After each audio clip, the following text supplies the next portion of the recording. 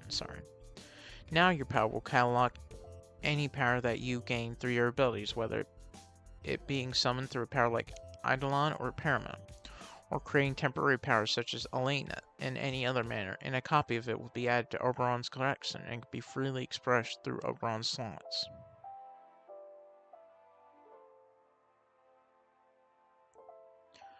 Prototype. You have 18 slots to store powers. You can only have 6 active at once, but can instantly switch once ones are active. You can instantly empty a slot, but it takes 30 seconds to load a power pattern from memory. Each day you gain 10 charges up to a maximum of 200 stored. You can use these charges to copy, create, and improve powers. You can use one charge to copy the power of a parahuman in your line of sight within 100 meters of you. You can use from 1 to 5 charges to create a new power. The created power will be random unless you constrain it. 1 charge will be around 3 on the PRT scale. 5 charges would be around 7. The more precisely you constrain a power, the weaker it will be. You can expand more charges to tweak a created power further to your liking. The only power you cannot reduce is Eidolon, as your power already fulfills that function. That is to select and interface with powers. You have 2 secondary thinker powers, one that allows you to perfectly recall power patterns, and one that allows you to understand the patterns, modify and combine them into your new powers. Entropy increases your daily charges to 15 and your slots to 24. Alpha testing. Required. Ignis Fauctus. Your ability to create powers have been enhanced by Ignis Fauctus' ability to hold multiple powers in one slot. Now you have the ability to create powers that are meant to be held in more than one slot, allowing you to spend more charges on them proportional to their slots. 2 slots can be up to 10, 3 slots can be up to 15, etc. Additionally, you are able to flicker and page through different states of your stored power, allowing you to recover spent charges on create or copy powers. However, doing so would make it as if you never had the power, meaning that you would be unable to recall the power pattern. Sting.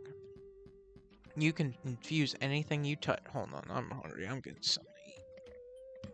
I will be right back.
Alright, I'm back. You can infuse Sting. You can infuse anything you can touch, any projectile you fire, or any power you manifest with the ability to ignore select laws of physics, including the ability to pass through anything. These will not pass through your own body unless you will them to. You cannot empower yourself with this. Along with this ability, you can also have an intuitive understanding of angles, trajectories, as well as well as an enhanced sense of timing. Breacher required destruction Barbie. Your layered force fields now attain Sting's abilities. Being applied to it be a striker/brute based, as anything coming in contact with your force field is disintegrated and disseminated through turning Sting onto its head in conjunction with Destruction Barbie's method of durability, shunting the impact back to another dimension. Sting then shifts both the impact and energy to adjacent dimensions across the multiverse, corroding a material structure integrity as your volatile force field continuously shuts its atoms to other alternate timelines or dimensions. If the force bypasses said defense, don't worry, every layer of your force field is incredibly tough comparable to the crystalline folding layers of Endbringers. And if the force is sufficiently powerful to shatter a layer, or you willingly shatter it yourself, it unloads a burst of Sting's multi-dimensional energy to expand and destroy anything in a wide berth around your barrier. Avalon. You regenerate near instantaneously, are far more durable than you otherwise would, have unlimited stamina, and do not age past your prime. Have no limits when it comes to how strong you can become through training, are beloved by nature and its inhabitants, and your willpower is increased. It gets worse. There are a few things that can harm you, not because you're an ultra brute or so fast that you can get hit. No, you have impossible luck. No one harms you because they get hurt or humiliated or even killed because they tried. The harder, more seriously, and more violently they tried to hurt you, the worse the response from your power. You can still get hurt by accident, or if a sufficiently durable and determined person tries hard enough, they might even live long enough to regret it. And the void stares back. Your whole body is a door to a pocket dimension. Your surface is a semi-permeable membrane. You can choose what can pass and what can't. You can shift your shape, and using materials similar to skin, you can make yourself a pure human. You can sound like whatever you want. If you let anything in, you become a very powerful vacuum. If you want, you can just walk through anything. You are completely invincible from all physical attacks, including Sting. You have access to every tinkered technology tree, as well as an understood technology dating back to the dawn of civilizations.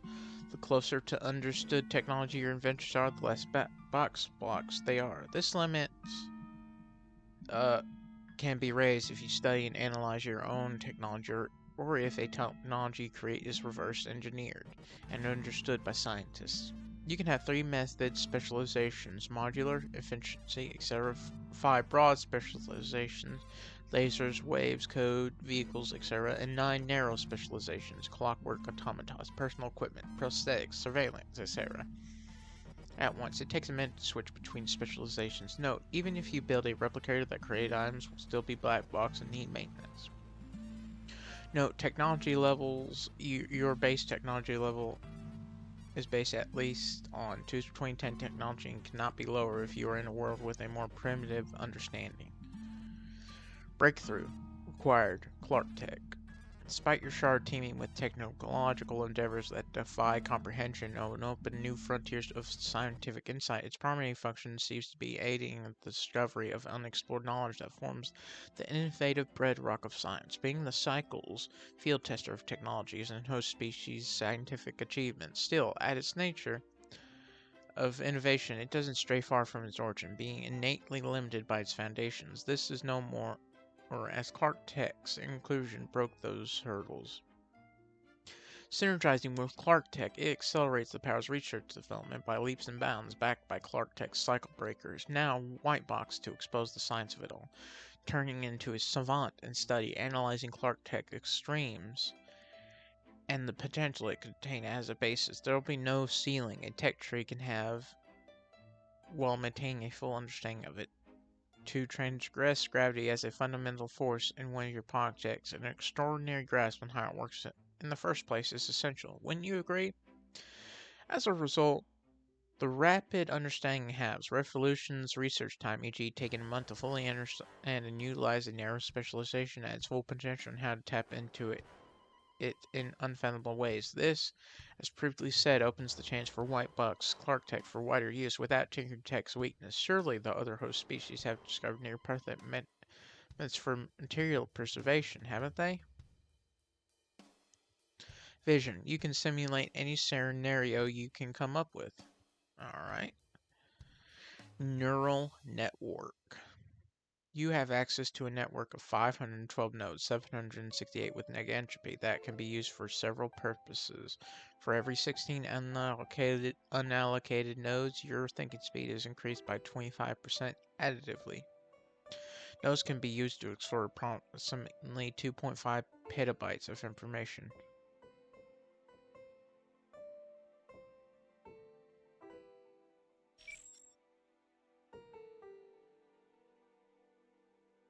One million gigabytes or 1,000 terabytes. It's a massive amount of data often used to transfer like those.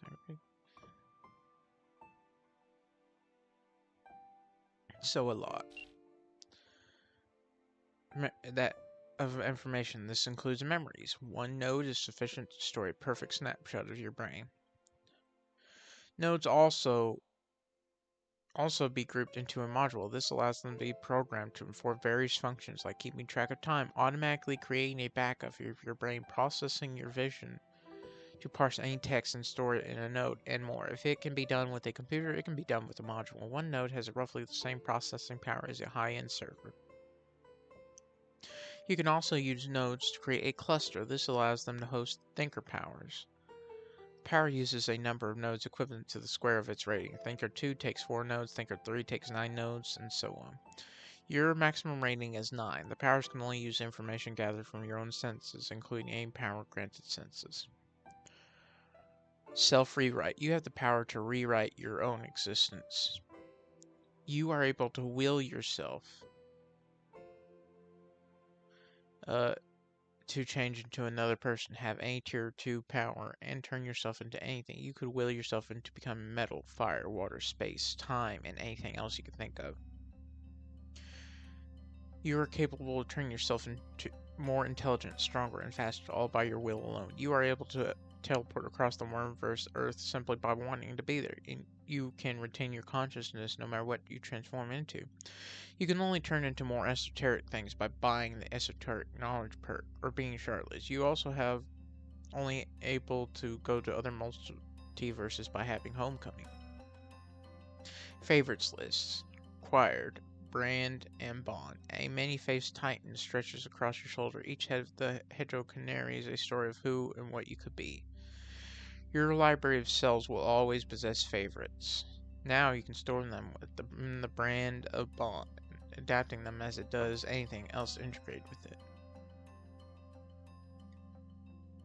Shards.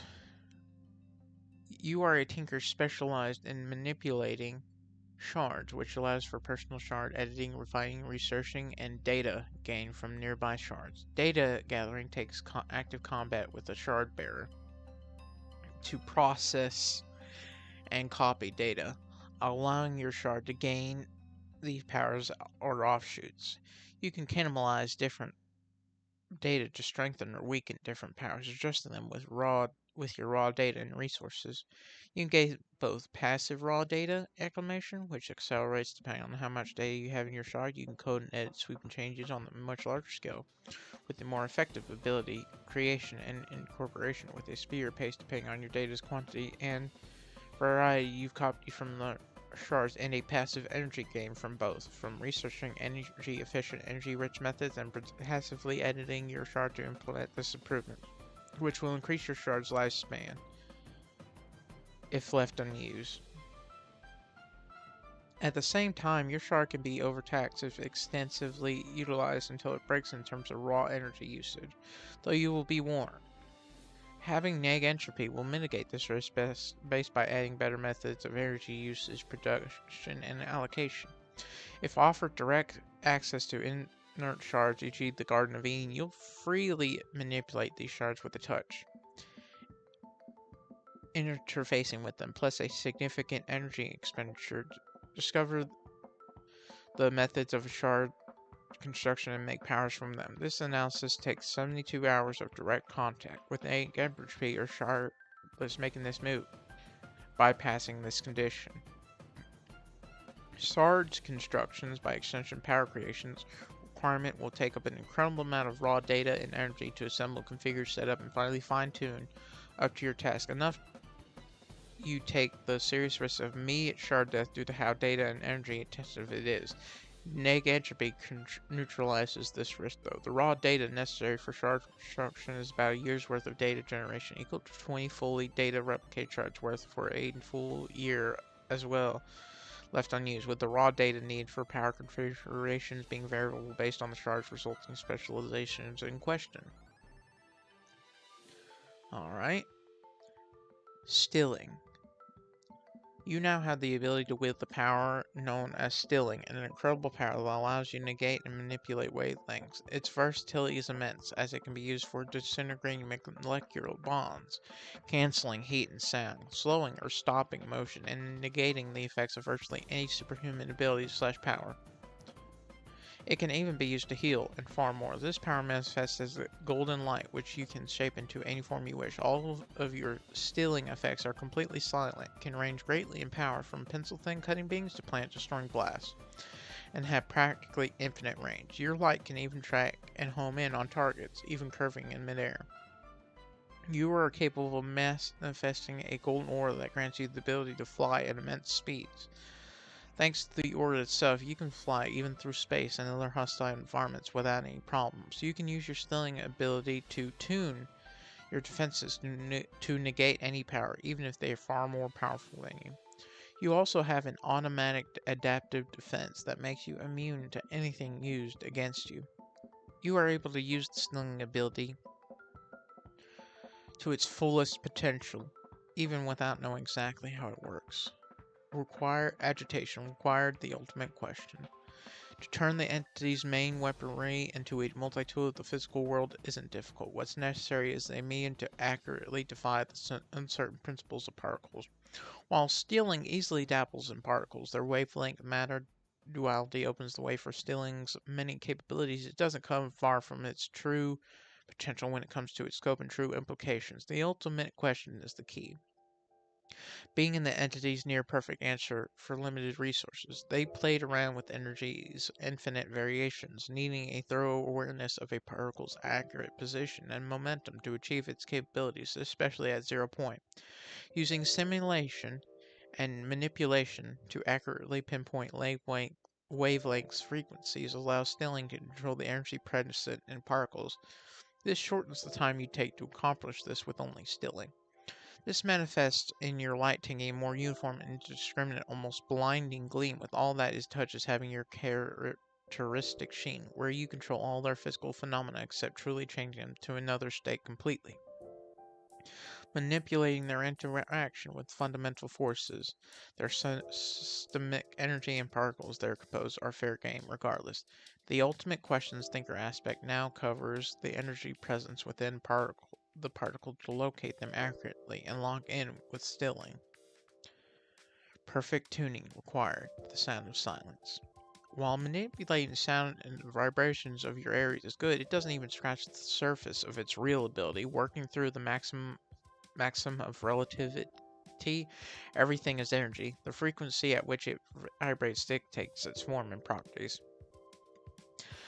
That is to say, the wave that which it carries transmits energy to one point to another using stilling to pinpoint waves within particles comprising reality, sound, and silence supports it by allowing it to expand its reach to vibrational wavelengths. Manipulating vibrations than all related or connected phenomena/elements at a subatomic level. This refinement makes stilling completely colorless and invisible to the naked eye, although you can still adjust it to your liking. Examples include tuning, and controlling the vibrational wavelength of atoms with all types and forms of matter and different frequencies of energy, tuning vibrations to direct and nudge directional vectors, vibrating molecules to pass through matter, and controlling it. All types of forms of waves, such as quantum or scalar waves. Your implied thinker aspects to support your abilities join forces, perceiving all vibrational frequencies and wavelengths. Acquired. Stilling 2, or stilling squared. Acquired. Tuning field. Your wavelength tuning field revealed a somewhat obvious educational guess that should have been obvious from the start. It is a stilling bud geared towards adapting and defending the user. Understanding this, stilling absorbs and integrates it to add offensive traits to a frankly formidable ability. Your understanding of a power's composition now grants you the chance to counteract its effects when you're on the offensive, e.g., bypassing brute durability, interacting and damaging breaker forms, etc. Through stilling, you can diminish their parahuman effects, if not outright damage them. Through stilling, vector or tuning field around your opponents. Yes, you listened right. Thanks to tuning fields, stilling doesn't need you as a point of origin. Any 500 your squared radius where you perceive any particle movement or wavelengths is enough to work.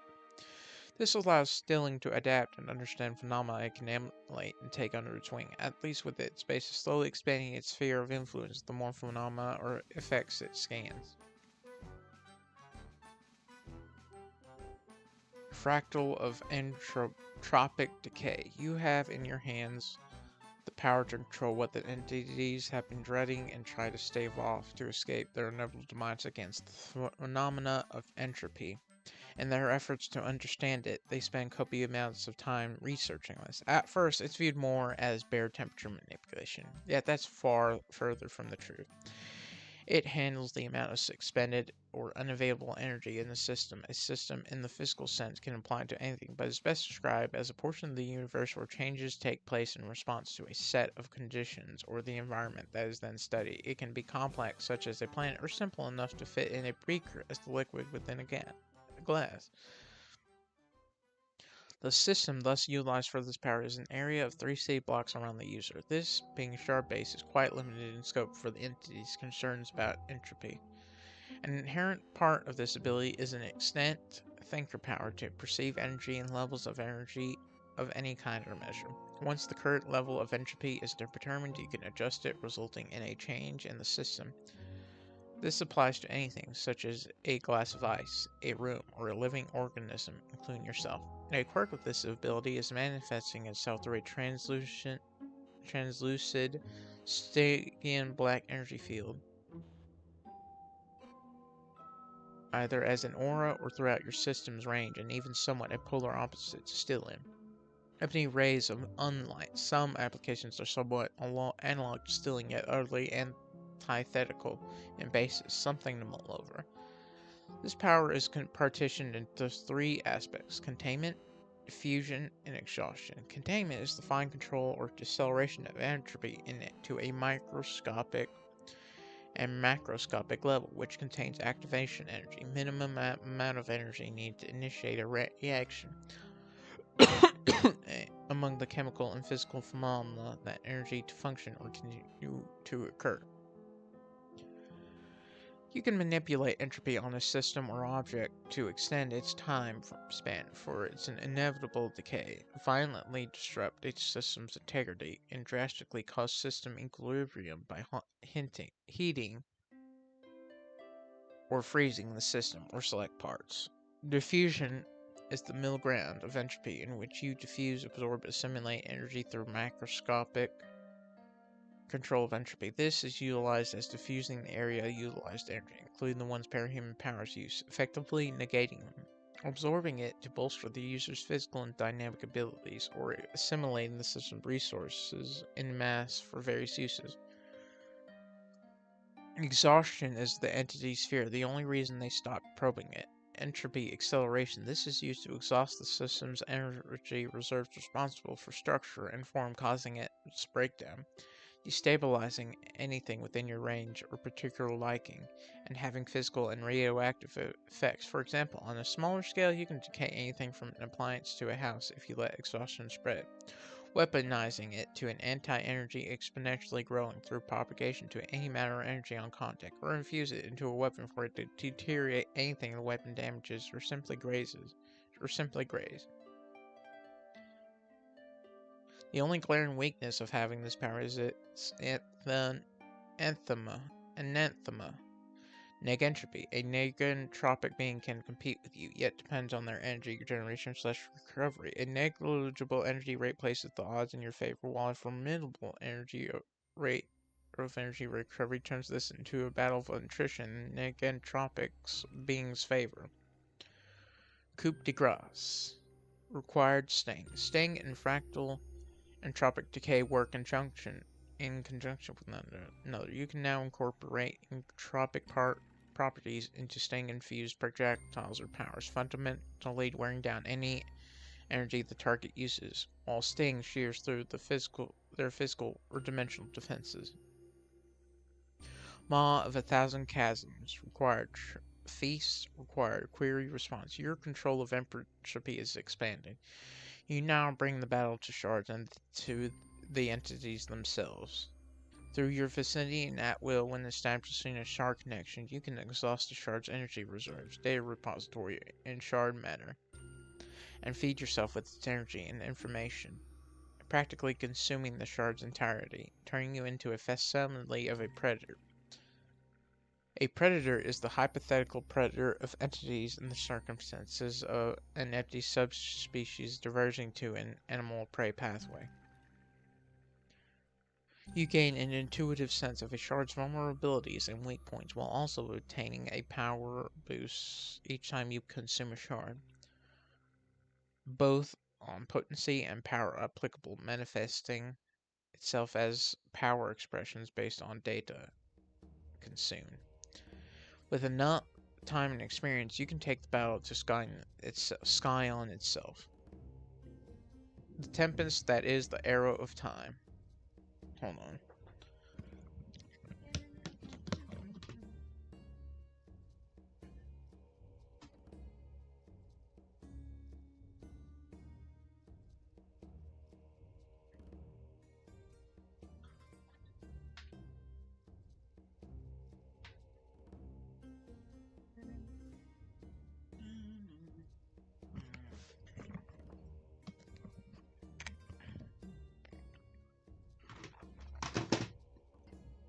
Hold on, I'm back. The tempest that is the arrow of time. Required sleeper. Sleeper and entropic decay harmonize into two in one. Sleeper manifests overt entropic qualities from entropic decay, expressing itself as an arrow of time, meaning it gains temporal abilities within the storm, tellingly controlling the passing, or arrow of time leading to commanding equilibrium. Equilibrium is the direction of time. Aside from the subversion and control of anything within the store's vicinity, the three main applications of entropic decay are more pronounced, compounding with sleeper's innate manipulation of matter and energy. I'm going to be honest, I don't fucking understand what a lot of this means. Entropic decay gains breaker traits from sleeper, developing in a breaker state. Turn yourself to a nebulous, gangrenous, shifting mass or humanoid shape of concentrated entropy, retaining all the abilities from both parts. Your system is as extensive as sleeper's storm. The potter in a vacuum. Required omnikinesis or reality sculptor. Your command of physical and perhaps metaphysical, if you possess shardless or esoteric knowledge, phenomena has widened to encompass entropy as a variable to control the confines of your power. This additive control deepens your perceptive abilities to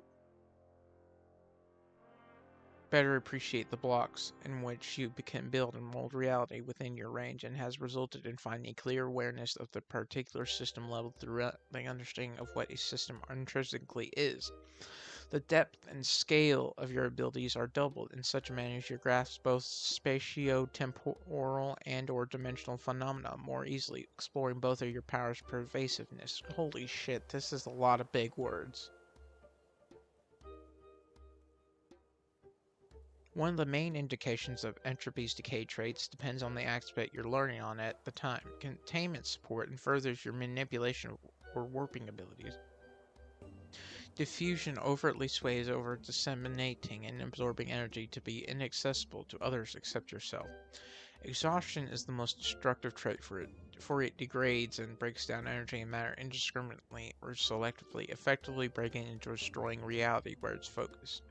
The alternative required negate entropy, shardless, or the question. Containment has improved into reversal, with negentropy or shardless being innately netropic, perpetuating and reverting this system into a prior state, or simply retaining its structure through continuous preservation of energy.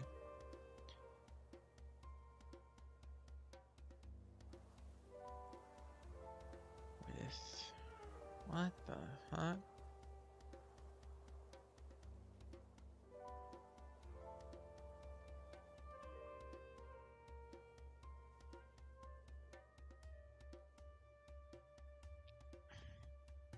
Okay. The ultimate question, Shaker. Your shard contains information that is simultaneously the most priceless and worthless knowledge that entities have. A burning desire that, despite over millions of years of research, they seem no closer to getting. Your shard contains the record of the closest they've gotten to negentropy. The basic theory was that since the multiverse allows for infinite variation, it should be possible to harness infinite variations of infinite energy. Unfortunately, the act of reaching out into the multiverse was simply too energy exhausting, meaning that they absorbed less energy than they were expanding. This doesn't mean that this data is useless, though. It just wasn't what they were looking for. Ultimately, the information was repurposed to simulate and manipulate this energy for their own ends. When using this power, a large 30-centimeter silver white ring or halo will manifest around you, affecting things within a 30-block radius. By default, it appears behind your head. You can change its location around you and even its size, but it will always manifest in your vicinity. This halo, while antithetical in application, is surprisingly analogous to stilling at bases, a point of study perhaps. As stated previously, this power can be used in two basic ways known as simulation and manipulation. Simulation implies a constant rate of energy to an object or phenomena, originally designed to simulate how the universe's energy generation works, and how to possibly increase it. It has been repurposed to allow things like a bullet, ignoring air resistance or gravity, to fire in a perfectly straight line. If this sounds familiar, it should. This mechanic has been further If this sounds familiar, it should. This mechanic has been further redefined into what modern parahumans know as all or nothing. Interestingly, it is possible to affect other perfect powers within your radius, allowing you to increase their scope or even turn them off, so to speak. Manipulation is the direct management of potential variations of energy within your area of effect. This is not energy control so much as potential energy manifestation.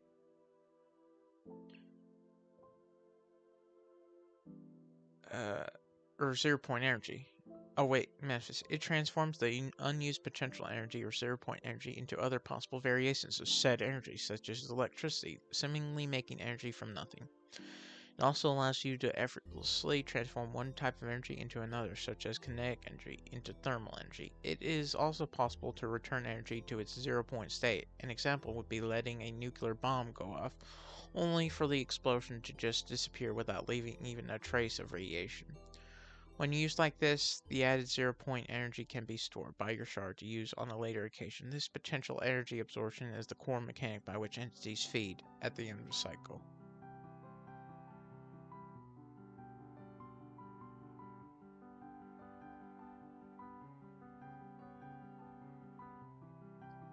Oh, click that. Yeah.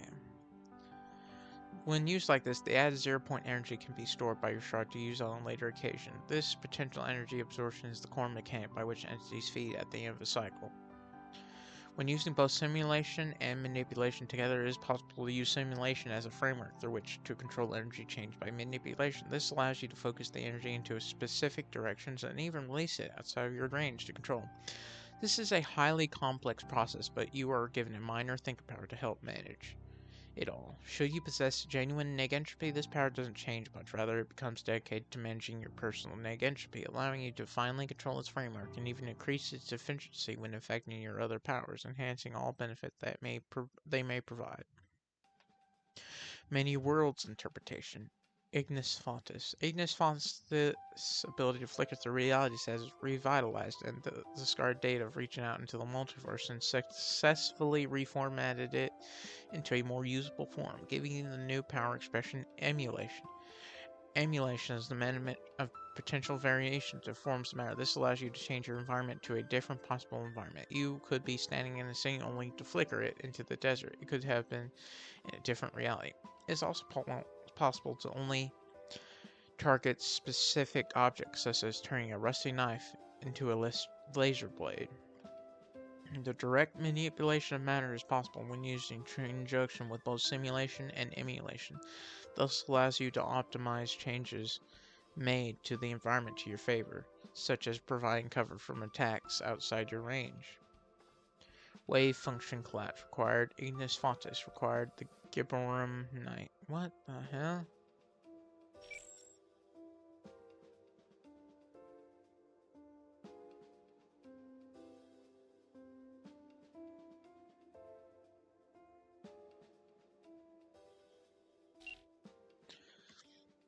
The power of emulation has expanded in scope, allowing you to combine multiple different versions of reality into one.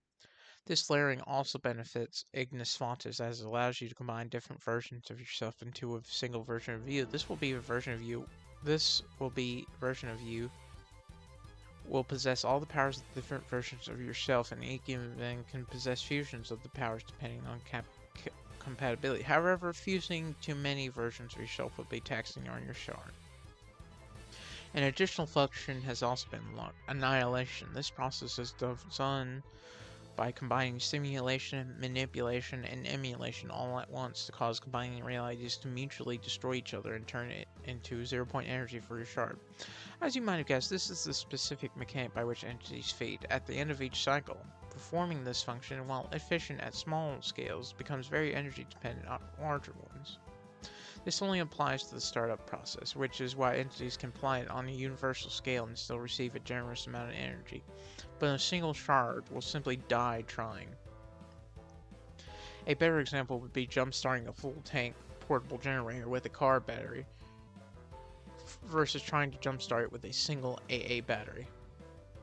That doesn't mean you don't have uses for it. However, your thinker ability has combined with your ability to see representations of others' powers to allow you to use this function in a defensive manner.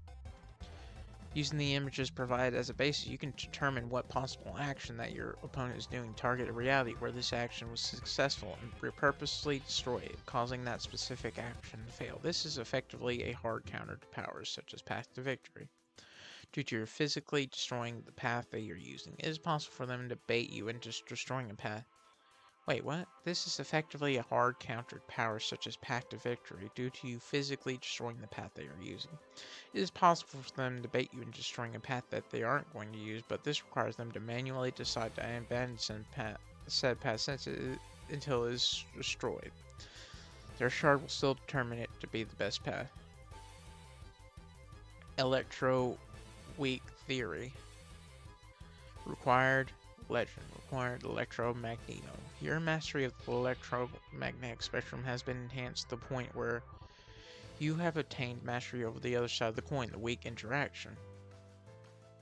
Thanks to simulation and emulation, you can control all forms of radiation and radioactive decay. You can not only shoot beams of radiation, but can transform radiation into either more safe or harmful forms, depending on your needs. You can also accelerate all nuclear decay within the ultimate question's radius, allowing you to disintegrate anything you want within 3 blocks. Your breaker form is enhanced to allow 0-point energy to be stored in your shard. All your energy blasts may be made all or nothing, even if they escape the ultimate question's radius. Quantum chromodynamics. Required Ash Beast. Required CYOA Bomber. Your power has enhanced your explosive power set into a complete mastery of the strong interactions. As Ash Beast already made brute force's mass energy equivalents through their explosions, the power's interaction with manipulation with one another leads to the refinement and sophistication to effortlessly transform matter as you would energy and vice versa to a greater degree on its lowsome, e.g. outright destructive matter reconfiguration. CYOA Bomber's ability to create explosion from a distance is also integrated to this combination with manipulation to allow your explosions to take place anywhere within your 3-block radius. Your thinker aspect has evolved to deal with Ash Beast's power, allowing you to adjust nuclear fusion alongside Ash Beast's conscious control, expanding its scope through simulation. You can enter your breaker state with a great level of acumen, selectively destroy things instead of anything within range. You may also use your explosive devices to create transmutative explosions, such as turning everything in a radius to salt, even outside your 3-block range. General relativity. Required fractal of entropic decay. Required sleeper. Your control over time has become enhanced, transforming it into the manipulation of the curvature of space-time itself, better known as the fundamental force of gravity. Your storm can now become almost infinitely bigger on the inside, with your control of gravity also allowing you to make layers of reality to stack upon each other and create wormholes to connecting any part of the inside of your storm together. This also means that you can create localized time paradoxes by giving future events to connect to the past. With your storm giving you immunity to these paradoxes, your storm also becomes intertwined with your shard's knowledge on negentropy, allowing you to use any of your functions within the storm even if it grows past your 3-block radius. The incomplete quantum paradigm. Required Ignis Fatuus. Required Undying. It is wonderful that we have yet to glimpse the totality of the universe's mysteries and wonders on such a small scale. The phenomena of quantum entanglement exemplifies the yet unexplored lands of quantum mechanics. With you as the sole explorer, Ignis quantum superposition, exploration of many worlds, and Undying's quantum determinism of existence harness quantum entanglement through the ultimate question's infinite variations of energy signatures. Who wrote this shit?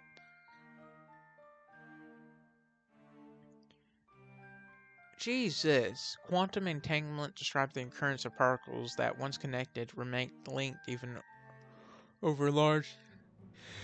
Hold on. Excuse me. Over large distances. The parts of this interaction open the ultimate question to affect your surroundings as a shaker effect. This starts with Ignis Fatuus scouting for possible iterations using Undying to gaze far ahead for their quantum outcomes and tagging these alternate worlds for later use. Then you pinpoint something's energy signature or potential energy variation to entangle it with said alternate world's variation. This ends with said thing leaning towards the alternate's future state, similar to Undying maintenance of a quantum state/time without fail. This essentially controls something's fate or causality, as you set the effect or future state by ensuring a cause or a current state's progression. Embodiment of the supernova. You are able to transform into a person-shaped is a person-shaped supernova, and in this state, you possess almost complete control over plasma and the ability to create a near-endless amount of it. You can create and manipulate plasma that is over 1 billion degrees Celsius and fire concentrated beams of plasma along with creating and directing seeds of plasma with a mere thought. You also gain immense control over gravity and radiation. Your gravity manipulation allows you to condense matter into black holes. Your control over gravity is such that you can prevent black holes from infecting matter. Your control over radiation is such that you can prevent others from being infected by your breaker state. Create illusions by manipulating visible radiation and tapping into communications so that use radio waves and so on. Coitus or coctus.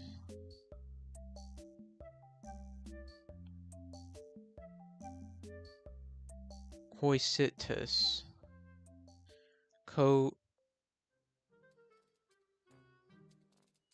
Coincitus. Coincitus. Coincitus.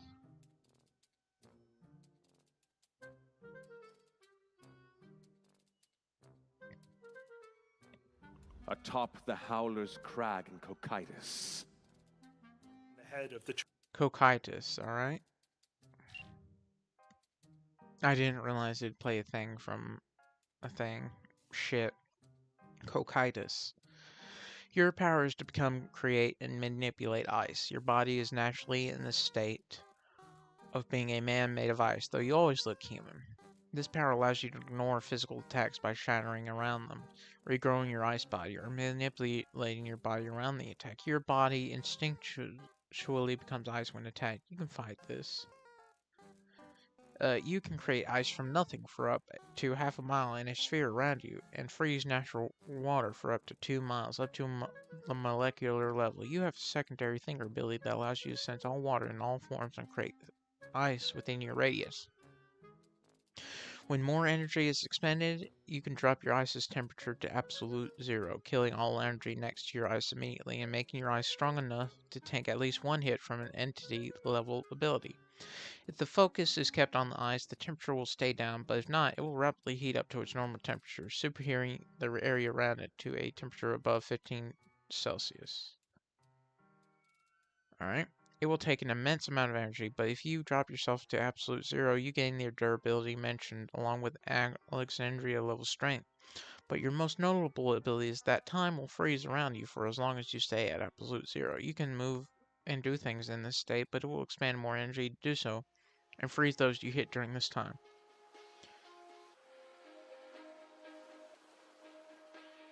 This power will kill your shard if used for more than 24 hours, and rapidly decreases its lifespan when in use. Neg entropy stops these negative effects.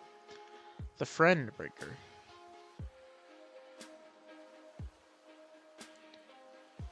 Look at that little fucked up face. Kinda cute. You gain the ability to summon and resend alternate versions of shard bearers that you meet, clones of the originals as well. These summons will be perfectly loyal but will still hold their personality. They will be given a general understanding of both your world and you upon summoning. They will sacrifice themselves and their morals to protect you and do what you say. Their powers start at 50% strength, and after a full 1 month of being summoned, they are boosted to 200% their normal strength from then on.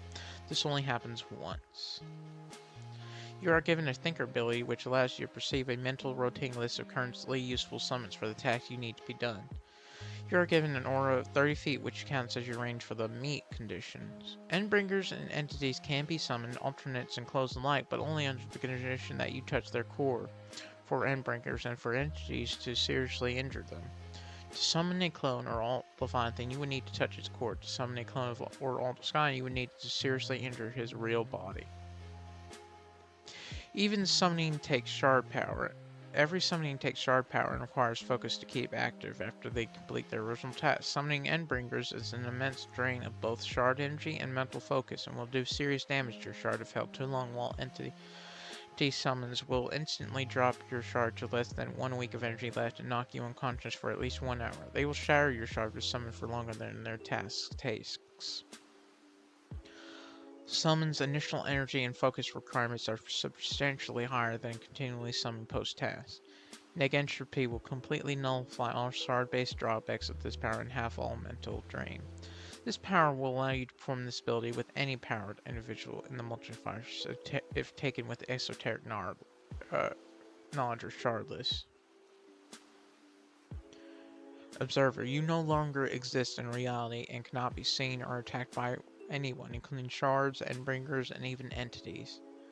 You can manifest an invisible phantom at any location on the planet that can interact with the world. Uranus. You gain the ability to manipulate all oxygen within a 3-mile radius sphere around yourself up to atomic level. With powerful of notable specificity aside, Kaidos being specified to ice only, for example, but a normal waterbender isn't specific enough. You are the absolute authority when anything oxygen-based is involved, from air to water to certain acids, even with people up to 10 times your power. You gain a secondary thinker ability which gives you knowledge, atomic position, and bonds and things directly interacting with it, like walking through air, for example, of every oxygen atom within your range. This ability inherently lacks the usual shard mansion limit, allowing you to do things such as take or add oxygen to/from people or control them using their blood, etc. Notable uses of this power include weather control in both the air and water involved, water manipulation in all forms, like the creation of tsunamis and hyper-compressed water attacks, popping heads by filling them with oxygen, unbinding, well, that's not a good thing, that's kind of scary, scanners, unbinding every oxygen atom in your range, creating a 6-mile diameter sphere of desperately unstable atoms, splitting or fusing the atoms in your range. The best attacks from world-changing weather phenomena made by your power to nuclear detonations made by your splitting or fusing oxygen atoms easily damage Celestiatory Endbringer and do significant damage over large areas to even entities.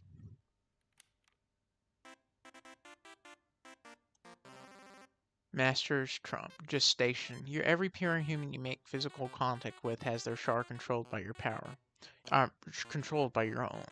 This effectively means you can add or remove restrictions to the power of those under your control, or even shut their powers down entirely.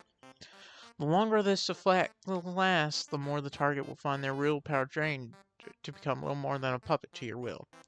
You're able to control the amount of willpower that is drained from those under your control and how subtle your influence over them is. This control can be broken by having or being close to a trigger event, or if their connection to their shard altered drastically. Bonesar Panacea's work, for example. Fey Contract. Required Oberon. Required Debt. Required Fairy Queen or Sierra. By utilizing Elflame and Debt, you can forge contracts with your cohorts. This process requires a more direct involvement on your part, but in exchange, contractors receive enhanced powers from Elflame's collection. These agreements are bound by contracts that specify certain conditions, with them being subordinate to either the phase rules or the deals. Should a cohort fail to follow these instructions and rules as required, they risk losing something of great value to them, in addition to the powers granted. Time out. You can manipulate how fast time flows for you, in either direction, as much as you want. In other words, you can speed your perception and movement up to the point where time appears stopped, or slow it to the point where years pass in minutes, or more. You can interact with objects normally as though they weren't frozen, or you can choose to have objects simply refuse to move. Strength is not increased despite your speed, but you can apply your normal force multiple times in a row for roughly the same effect. You are not able to rewind time with this power. If you speed up your perceptions, your aging is slowed to account for it in a way that you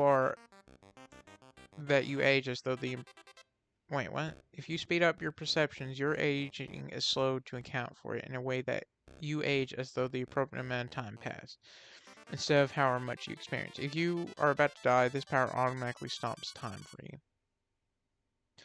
Siler. You can instantly learn and understand the workings and mechanics of anything, understand the complexity and exactness of organisms, objects, etc., without the need for long-term or special education regardless of how simple or complex. This only helps with understanding the underlying mechanisms of the thing in question. It doesn't give any skills you didn't already possess. Your shard obscures your ability to learn anything related to the entities, such as the workings of the cycle. But with enough time, or if you have a good relationship with your shard, you can understand their workings. By cutting into the brains of parahumans to see and feel their corona potential and gamma, you can understand how their power works, how to use them, and the best way to utilize them. You can even apply some minor adjustments to them. Immovable object. The user's skin and body are completely invulnerable to damage of any kind, making them utterly invincible. This power is so extreme that it even negates other all-or-nothing effects, such as the sting. The user can withstand attacks from even the most powerful parahumans and villains, and is practically indestructible. This power also makes the user immune to being thrown around or knocked back by any sort of force or attack, rendering them virtually invulnerable. Unstoppable force. The user possesses immense physical and strength and stamina. They can lift and throw objects with ease, and their punches and kicks are incredibly powerful. Their strength is so great that they can flatten entire countries in minutes. Their stamina allows them to continue fighting for years without rest, making them a force to be reckoned with in any battle. A single punch can destroy most of the defense that an Endbreaker has, nearly reaching its core. Golden form. You've gained the ability to change into a powerful breaker form, converting your body into semi-solid liquid energy, with its initial form resembling you in a full body cloak of golden flame. All your abilities are massively enhanced from your previous form. A normal human would be capable of powering Alexandrian strength and durability, sheer speed to run from one side of the planet to the other in a minute, and a reaction time to easily handle that kind of speed. This enhancement is extended to all your abilities, including other powers. The breaker form can be confined to a single part or individual parts of your body if you wish, and switching between your normal form and the breaker form will instantly heal injury. What do I have clicked on? Alright. You've gained the ability to change into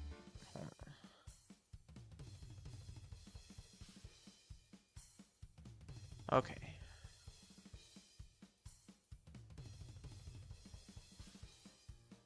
To manipulate energy your body is made from, allowing you to freely shape it into whatever you desire, such as massive hands, a large animal form, or even weapons.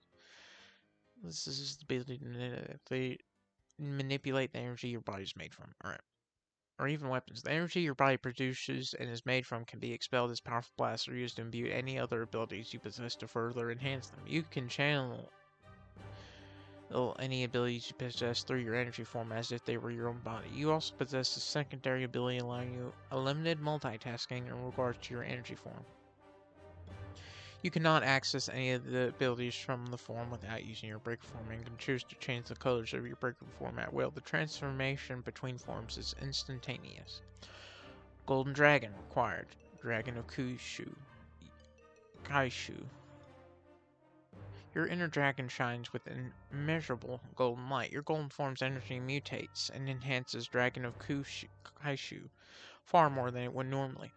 Due to the malleable nature of your golden form carrying over to your draconic power, you can now intentionally call up any mutation and alteration that you have previously undergone, able to freely shift your form from normal to the greatest heights you have ever reached and anywhere in between at will. Moreover, by entering your golden form in of itself alongside the normal enhancement you would typically have, you can now choose to consciously direct some or all of your enhancements and alterations, allowing also able to freely shape the form as you normally would your energy form. You still gain 10% of each escalation to your base form as normal, but this now also includes the height and power you reach with golden form, enhancing it. Same day delivery. You can now summon raw materials in a radius of 50 feet around you. Things you can summon can be any raw materials you can think of, as long as they are physically capable of existing. This means you would have to work with any metamaterials created by Tinkers before your power accepts them as viable for summoning. Notably, you can't summon finished products with this, but you can summon the component materials. This power is hard to weaponize, but you can be creative, such as summoning Mercury on top of someone, dropping a gold anvil on someone's head, and so on. Go forth and solve resource problems forever, for yourself or others. Work with any materials create.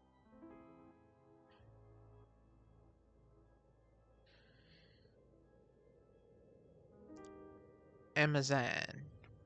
Required moronic creation. No longer are you limited to summoning just raw materials or taking hours on it and to make a jet. As long as it is within your radius of 50 feet, you can create it instantly. You can make modifications to the stuff you make, but it is suggested you only try if you understand what you are doing. Amazon.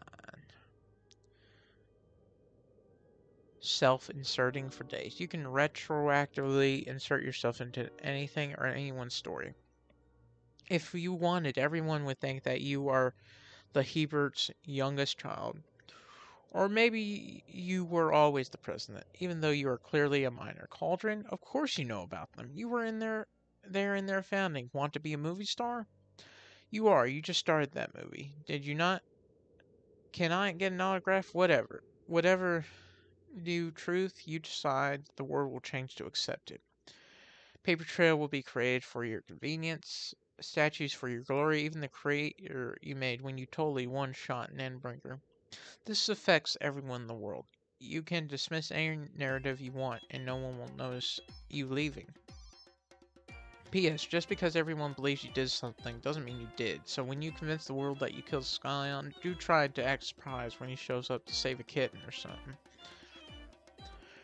Works in progress. Required. Brand and bond. Circles dot your pictorial, each showing a vista reminiscent of a world that has never existed. Your self-insertion has become streamlined, allowing you to save various false histories within the bond. Each of these can be reapplied as easily as thinking, exactly as you left them, automatically filling in what has happened since you stored it. Hellfire. Flames can only burn so hot. The highest temperature recorded is 2 trillion kelvins. A supernova can exceed 100 billion degrees, and you're hotter than that. Your body temperature has a secondary breaker effect that can be manipulated as a sort of field to contain your heat, extending upwards of 100 meters. Your heat is enough to even start the deconstruction and softening of Endbringer cores, very likely to even turn an Endbringer into nothing more than a gas.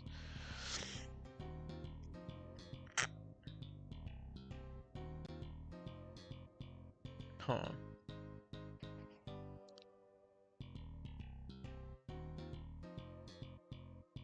Alexa, white light one on, please.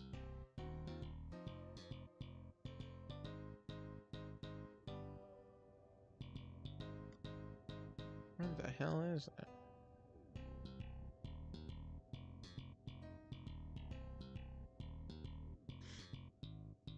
Oh, it's a hair.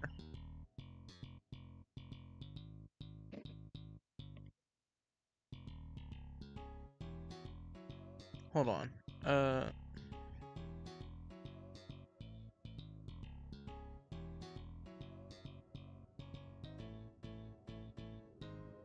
Huh. Oh, it's probably a nose hair.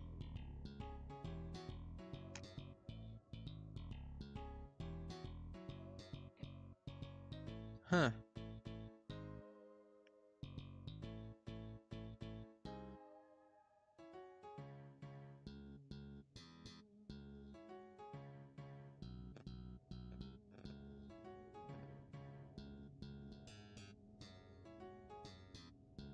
Oh, that's not a good picture.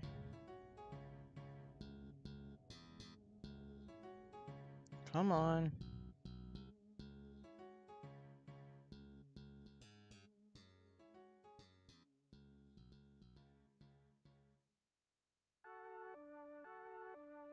Oh, well, shit, it fell anyway, so never mind.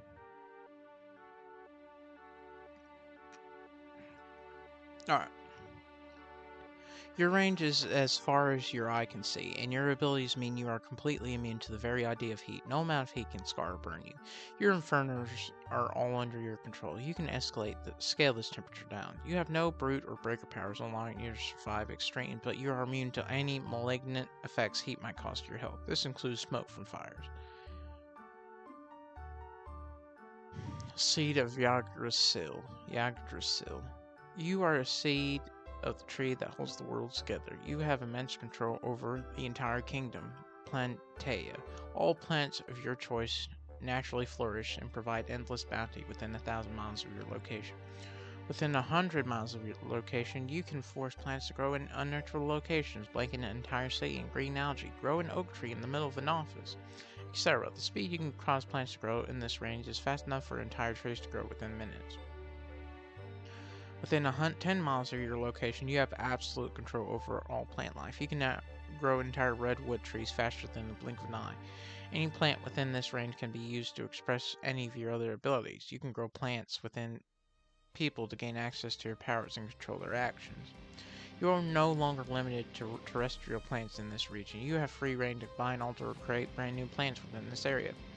You have a Thinker ability that allows you to sense plants within your range relative to your level of control and a level of multitasking to match. You can interdimensionally connect the roots of your plants, allowing you to travel between them at your leisure. The interdimensionality of your roots can be extended to singular plants within your absolute range, allowing you to bypass barriers and other insurmountable defenses. You can assume the properties of plants in any combination. At a minimum, you have brute reign that grants you the strength to treat a pair of redwoods as mere chopsticks. Your durability resembles that of the cumulative durability of the plants within your absolute range. By adopting the properties of plants, you can grow your body into various shapes and sizes. So long as there are plants in your absolute range, you can recover from any injury that doesn't destroy your corona potentia. Shard Supply Store. I like that look. You have an endless selection of powers and an archive of sorts. These powers are standardized components instead of finished products and can't be used by themselves.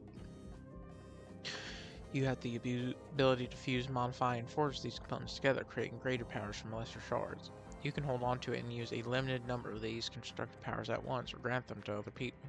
In order to swap powers, you must either deconstruct a power or grant it to another person.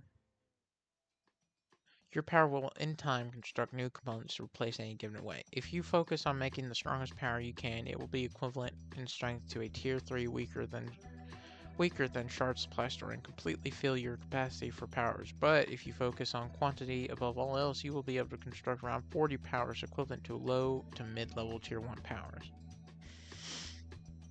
The construction of trump powers follows different rules, as Shard Supply Store does not directly allow the construction of powers that permanently alter its own rules or permanently connect to, copy, steal, or create hood powers as a way to sidestep Shard Supply Store's limited capacity for powers.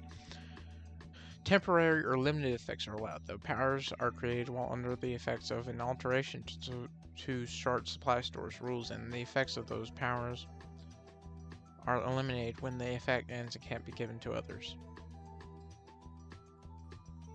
All the shards that make up Shard Supply Store are now located in your dimension, giving you access to your own shard space. You can directly interact with all of these shards, and your shard components now bud, grow, and develop like normal shards. You're capable of modifying these shards to a limited extent and no longer have the same strict limits concerning trump-laid powers as before, allowing you to permanently copy, create, and steal other powers. These actions will lead to new shards forming in your shard spaces. You still have limitations with your capacity to express constructed powers, but these have been erased and will further lessen over time. You possess the same limits as before in terms of maximum strength of your powers, but you can now wield 3 powers at once instead of just a single Tier 3 power before filling your capacity. Similarly, the maximum number of low to mid-level Tier 1 powers you can wield at once has also tripled. 120 low to mid-level Tier 1 power? That's a lot of power. So you can wield at once as also triple. Note that using too many powers at once as well as wielding excessively potent powers will lead to your shards quickly running out of energy unless you possess neg entropy. When giving powers to others, the shard remain shards remain in your dimension, so you retain full control, allowing you to influence them as you desire. Your relationship with your shards will always be positive. The shards themselves completely loyal to you. When you're using them, they will be given significant leeway with your abilities and loosen restrictions. In time, you could grow and develop into something akin to that of an entity. B. The butterfly effect. At any time, you may enter a completely accurate simulation of the past created by your power. Wait, what? At any time, you may enter a completely accurate simulation of the past created by your power. However, there is no past version of you in this simulation. Despite this, your presence is remembered, and any effects you had on the world at that point are maintained.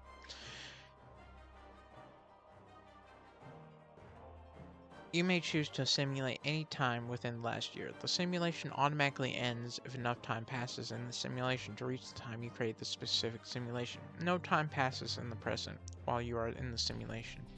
You enter the simulation in the past at the location you were at in the present if that space is unoccupied. If it is occupied, you appear in the nearest empty space. You are free to move around to any location in the simulation, even across the universe or local multiverse. And if you end the simulation, you appear in the nearest empty space to the location you were at in the simulation.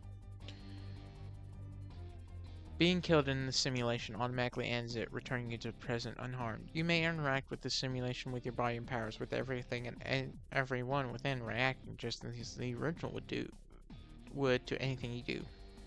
Changes you make to the simulation ripple out and affect the present within a few city blocks of your exit point, as if what you did in the simulation actually happened in the past. For example, if you killed and saved the life of somebody in the past, but their body isn't within a few blocks of your body in the present, then nothing happens to them. This can't be used to create temporal clones of people, so if you tap someone in a location they would not be at in the present and end the simulation at location, but the original body isn't present nearby in the present, then they won't remember being trapped there or interacting with you at that time, and there won't be a copy of them at that location. Reality Sculptor. You have absolute control over reality within a personal radius of 250 meters. Alright, you can manipulate matter and energy at will, essentially creating or transforming anything you can imagine into existence. You can also create sentient beings, constructs, and even alternate versions of yourself or others. You have inherent knowledge and understanding of all matter and energy and evil conceptual beings and can instantly create or manipulate them as you please. You can take a form analogous to a visual representation of an infinitely complex Mandelbrot set.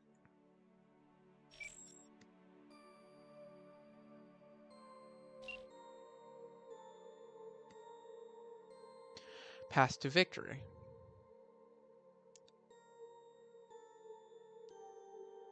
You can see the steps needed to accomplish any goal you wish, provided it's feasibly possible, and can execute each step perfectly. You can choose to let your power take over to follow each step in your place. You can have as many paths as you wish, capable of removing, altering, or adding to them at will. You can view the entirely of the path without actually following it, allowing you to use it as a method of gaining information.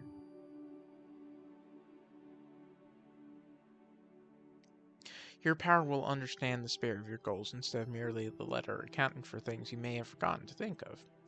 This power operates by peering into the infinite possible paths through time and finding one where your goal is accomplished. As such, it is true precognition. Titan Fortuna. Required Cronus. As a Titan, you become capable of creating and envisioning thousands of possible futures, along with the steps needed to achieve them within seconds.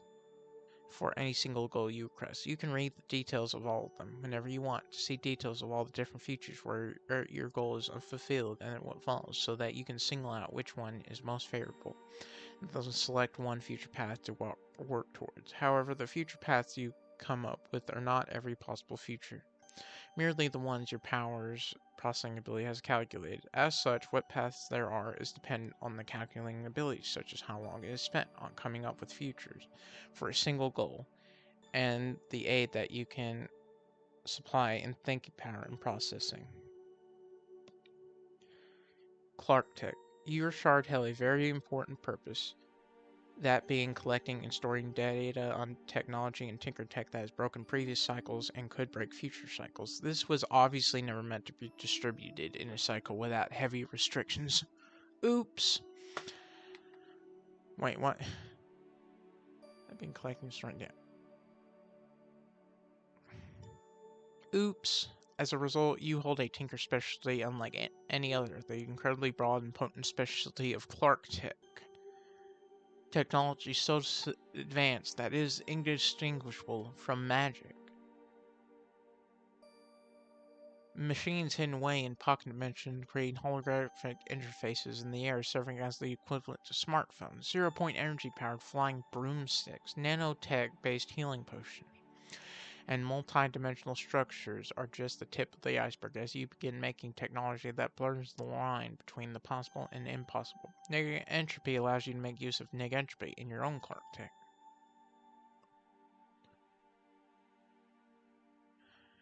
Require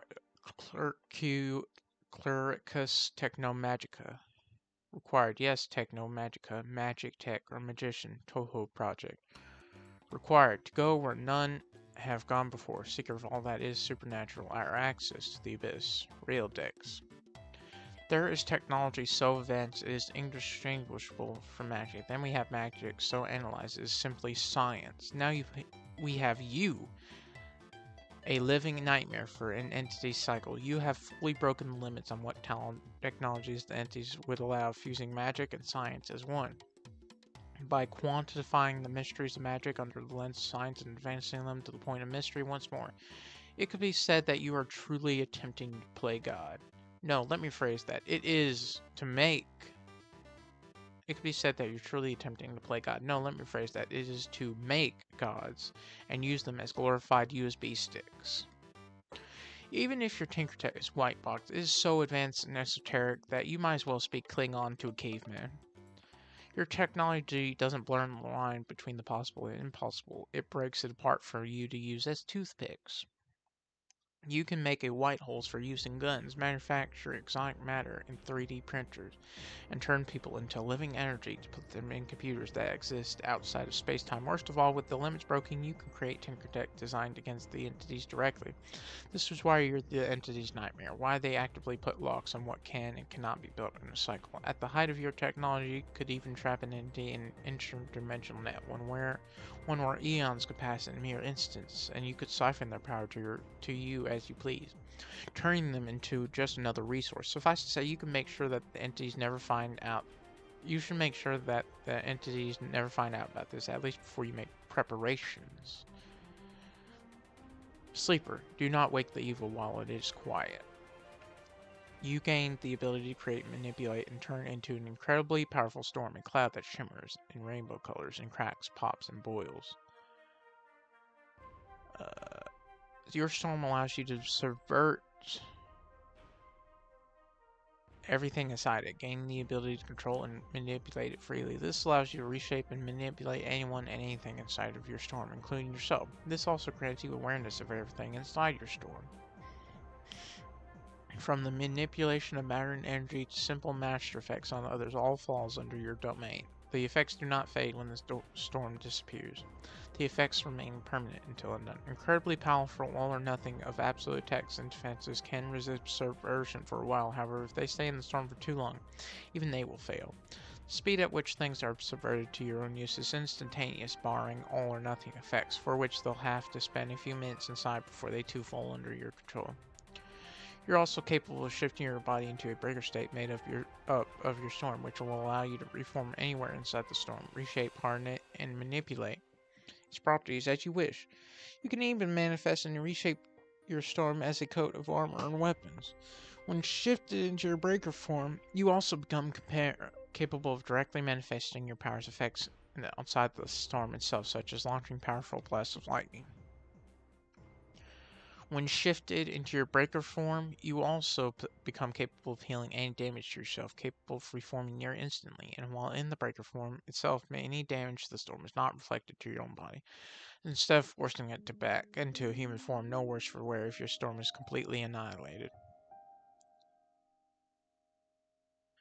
When shifted into your breaker form, the speed at which your storm swells also grows, and you become able to move your storm. The storm can remain active constantly, even without your direct input, covering the same area even while you sleep if desired. You can manifest your storm anywhere within a large initial 10K radius around yourself. However, it can swell up in size incredibly quickly, capable of growing to envelop multiple settlements and even large portions of megacity within minutes.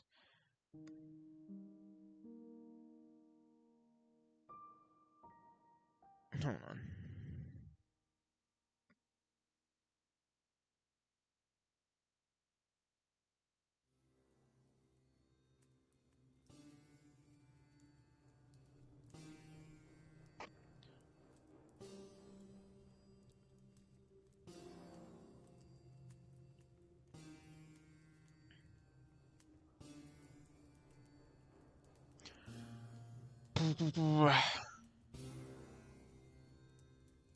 When shifting your break form the speed, the storm can remain active constantly, even without your direct input, covering the same area forever, even while you sleep if desired.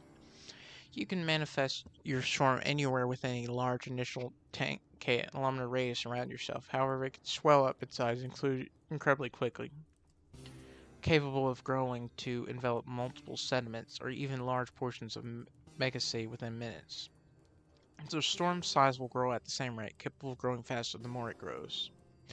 If you possess an ability that allows you control over the weather, storms, and or clouds, your range's initial radius seems to increase to whatever the largest range is among those powers. You are able to use the storm's ability to its fullest potential even without knowing exactly how it works. Daydreaming Demise. Required Malum. Required Bedlam. Sleeper's Storm can now sow destruction by replicating any disaster, changing its manifestations accordingly, with your breaker form taking after any disaster or catastrophe your storm is emulating. Your storm has now been has now the specialty of randomizing reality and generally destabilizing local reality, almost to its foundation, creating the greatest disaster. Changer, Breaker/Changer, Aster Beast.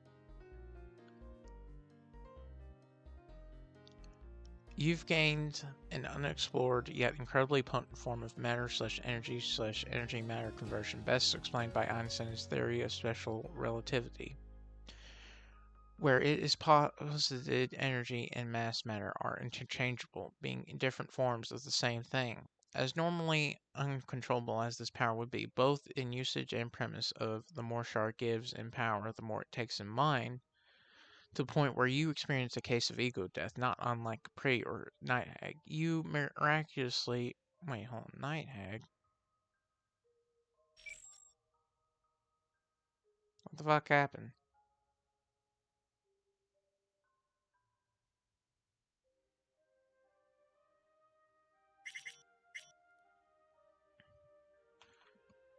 Night...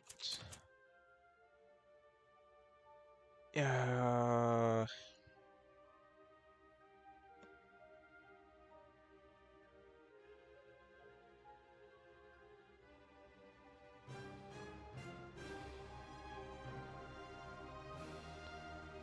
Clones...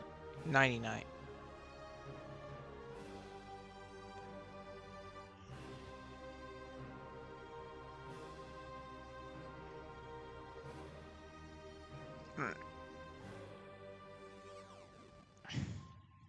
Alright.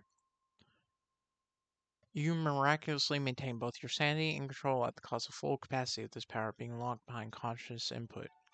You have a breaker form generating comprised from your constant transmutation of energy and matter. Being energetic in nature, it gains side benefits such as superhuman conditioning, survival without oxygen, diseases, and contaminants, and flawless and constant regeneration. All this is possible through your breaker form constantly replacing and rearranging itself amidst your explosions and replenishing itself from ambient or surrounding energies, absorbing it like fire to maintain and augment this form. In your breaker form, you instantly produce near uncontrollable explosions around your surroundings from the constant conversion of matter energy, with the advantage of changing your shape or form from tearing and putting yourself back together from steady explosions. Mover powers based on portals and teleportation face difficulties in working their powers on when transformed in your breaker form. It is chaotically disrupts any grip it has on you. To reiterate, thanks to being in your control, it has halved its potency, recovering its benchmark to a sheer outpouring of energy, exhausting your reserves, or simply letting your power loose. Being a question in regards to the lengths this power is capable of, there are some undiscovered applications that anybody hasn't thought of or gone unsaid. Unspool required Typhon, incompatible Cronus.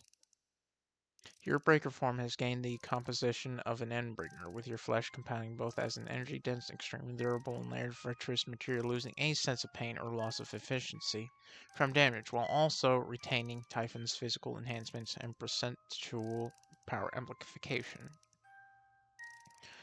Your breaker form with this develops in a flexible ability and potency. Energy absorption and explosion mission can branch out from more than one type of energy or matter, from chromodynamic to geothermal control or explosions. Energy shape-shifting grows to be more liberal on the shapes and composition you emulate, from a volcanic giant hand to a nuclear stomp. Unravel. Required. Typhon. Required. Cronus. Your breaker form has gained the composition of an Endbringer, while also obtaining a step further, a Titan form, where Ashby's cycle imposed restrictions are lifted beyond the level of a rebel/rampant char, pulling all the stops on his specialization. With Typhon, your compounds both as an energy-dense, extremely durable, and layered virtuous material, losing any sense of pain or loss of efficiency from damage, while retaining Typhon's physical enhancement and percentual power amplification. With Kronos, it pushes this to the logical extreme, now using your energy matter conversion as a damage deterrent. Holy shit. You can essentially... fuck.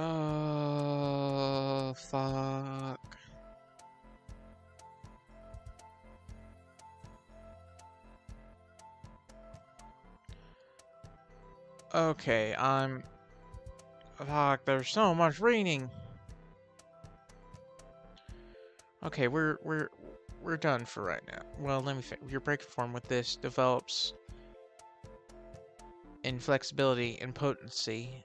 Energy absorption and explosion mission can branch out from more than one type of energy or matter, from chromodynamic to geothermal control or explosions. Energy shape-shifting grows to be more liberal on the shapes and composition you emulate, from a volcanic giant hand to a nuclear stomp. This widens with Cronus, allowing the creation of constructs, energetic material manipulation, and full control over your combustive energies. Salamander. Required Dragon of Kyushu. Ashbeast and the Dragon of Kyushu fuse into one, acquiring a draconic form alongside your normal breaker form. With all the characteristics of Dragon of Kyushu integrating its escalation mechanics and payoff in Ashbeast's malleable form. Debasement. Acquired. Fractal of entropic decay. Your energy matter and entropy powers have bleed over each other. Ashbeast's energy matter conversion accelerates the rate at which your system reaches equilibrium, both diffusing and exhausting any surrounding matter or energy all over your surrounding, as opposed to simply exposing mass and energy in a constant equivalence. To fully explain this, it invites the absorption or diffusion of leftover energy. Lost diminishes Ashbeast's conversion, at the same time leading to an equilibrated system to its logical extreme. No energy or matter to speak of, leaving all inert or dead. You can toggle this on or off, though you don't want to welcome the heat death, do you? Ruining right. Required sleeper. The sleeper has awoken to a world of ash, with ash beasts spreading their constant energy matter conversion throughout your storm, remolding it into a firestorm. Widespread control of volatile and destructive energies ranging from explosions/implosions, plasma and its shapes, to kinetic energy to demolish anything on the firestorm's path of devastation. Far from the wanton destruction of this apparently is, it is a has a method to its madness. All that you obliterate, you lay claim to, having dominion over anything you destroy, remaking it either as exactly as it were, a replica, or whatever you desire, meaning that anything you devastate can be recreated to be fully in your control, whether it is adjusting reality or just molding the physical world. Varies. Mithra. Required golden form.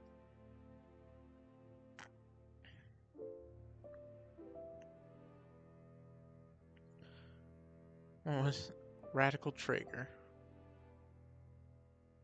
What the hell?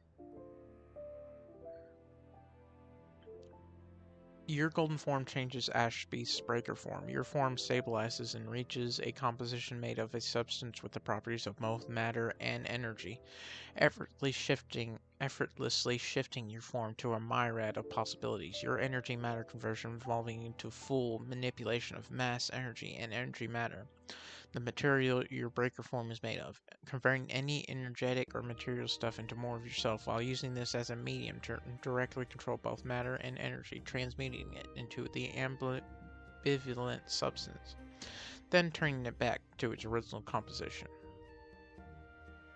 Wrath of the Dying Star, acquired Hellfire or Breaker Shaker embodiment of supernova. Your power fuses continuous matter-energy conversion with a controlled plasma detonation, creating a system where every explosion you generate does not dissipate but instead fuels the next in a sustained chain reaction. Unlike a standard concussive explosions, the energy released is immediately converted into plasma, which it propagates outward, ionizing and destabilizing surrounding matter. This results in a cascading effect where destruction spreads systematically rather than chaotically, allowing for precision direction and escalation of plasma-based devastation. Thermal energy from these plasma detonations does not simply dissipate into the environment, instead it is reabsorbed and redirected, ensuring continuous energy cycle that sustains further reactions. This prevents heat diffusion, meaning that the battlefield remains in a constant state of high energy flux as long as power is applied. Due to the plasma's ionization properties, any conductive material caught within these detonations experiences structural breakdown, leading to a rapid degradation of mechanical and electronic systems. The electromagnetic discharge from sustained plasma reactions also generates localized interference fields, disrupting technology and overloading unprotected electronic devices. The presence of extreme heat amplifies the effects of explosive energy conversions. Matter within the affected area is rapidly heated to temperatures exceeding standard combustion limits, causing spontaneous vaporization rather than gradual burning. At peak intensity, this heat input allows for the projection of high energy radiation bursts, which can cause widespread thermal damage at a distance. The release of electromagnetic pulses further enhances disruption capabilities, with the most intense bursts capable of shortening out advanced energy-based systems. Once a reaction is initiated, the combination of plasma expansion, sustained heat buildup, and electromagnetic interferences makes neutralizing its effects increasingly difficult. Holy shit. What the fuck am I reading? Okay.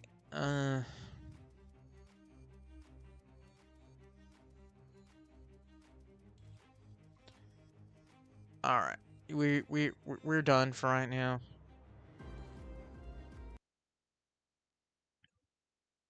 We are gonna play some Borderlands 2, because I need to not read.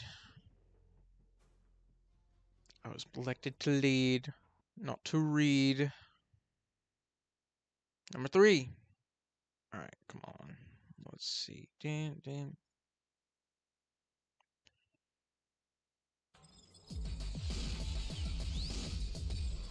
It's stream info.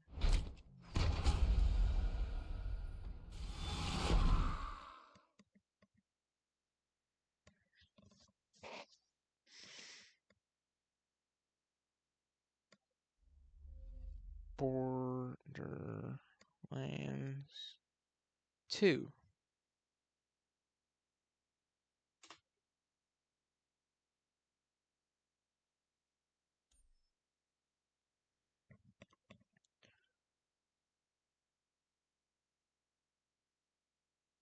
Should I try? Oh, I thought it was fucking seasoned with it shaking.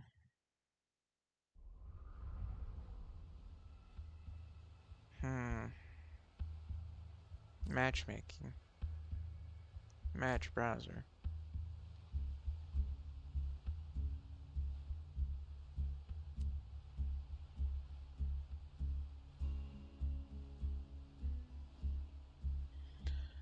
Level 56, level 57.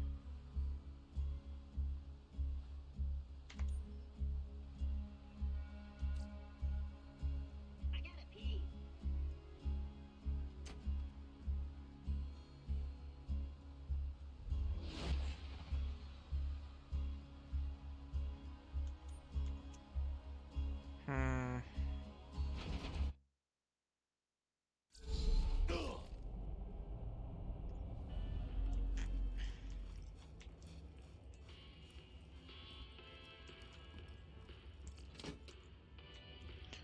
Alright, let's see.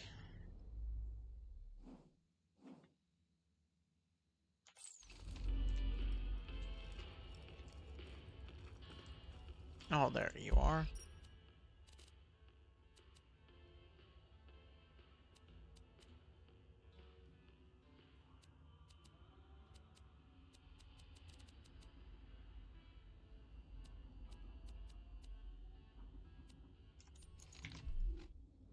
Alright,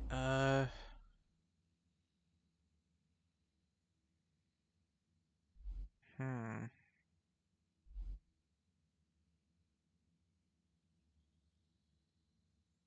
Hmm.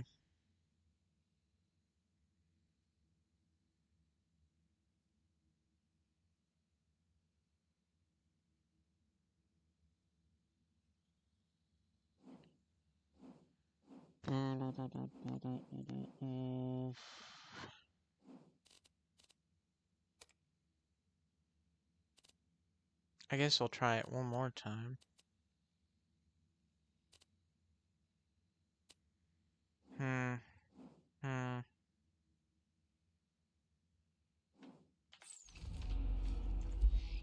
I do want to go to the sanctuary, though.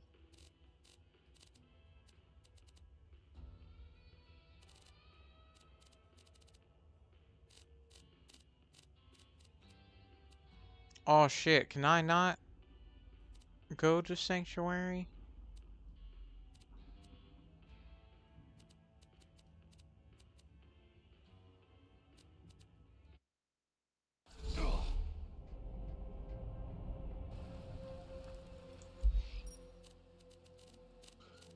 Well, that's fucking stupid.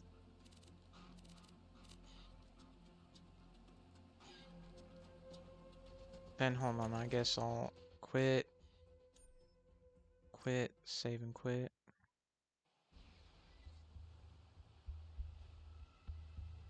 New game, or select character, Krieg.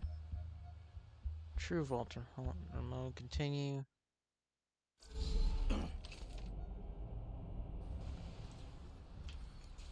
Well, shit, I'll wait until I level up. Quit. Select character, Krieg. Ultimate turn mode, continue.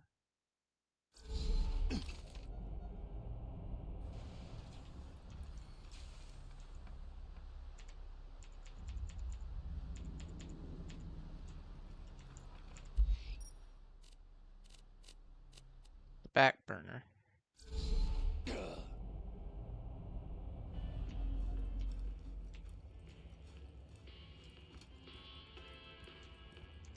Alright.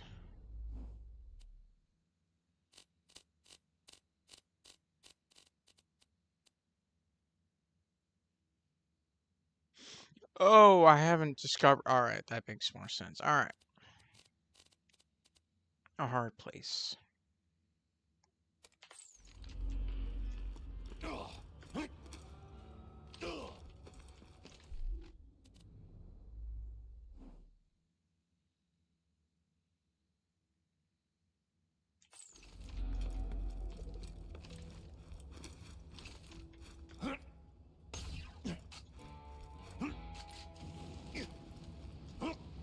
Alright, come on.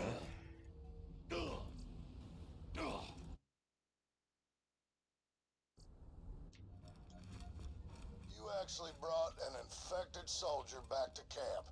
Man, I keep thinking you mine the idiot shaft dry. Then you go and strike a big old vein of dumbass. He'll get his soon enough. Focus on Helios. Alright. Alright, so these tunnels are sacred bandit territory. And I am totally breaking the bandit code by telling you how to get in. But anybody who could tell him he's already dead. So just bust down the electrified gate and you're in. The sandworms definitely won't escape, probably. Hi, this here's Scooter. I can get you where you need to go.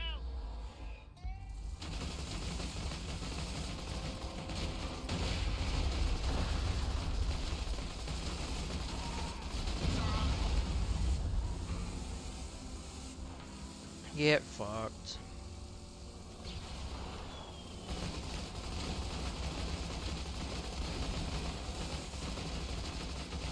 Huh. Cars don't heal over time. Good to know.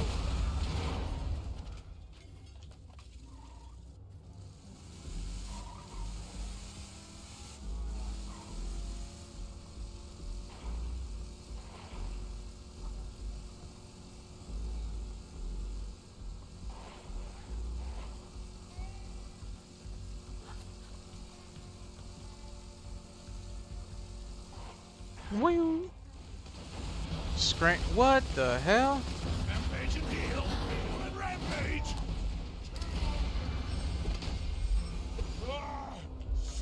Oh shit.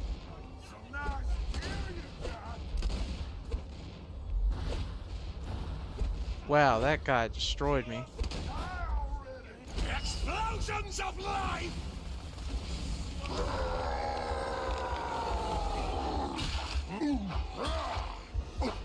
Stop talking to me!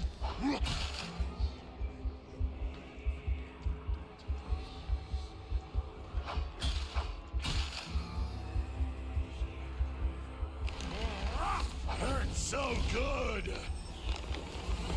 You fucked up.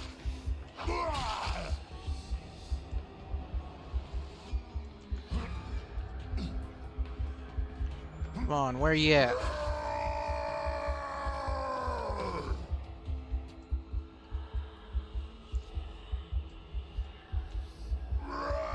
Whoop. What the hell? Bigger is better.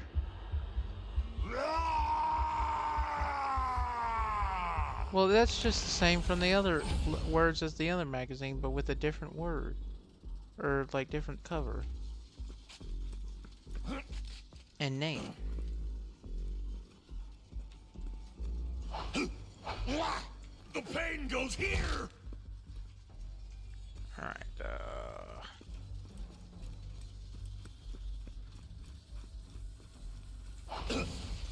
Oh. Don't get eaten! Oh, and tell the sandworms I said... They'll know. Burrows.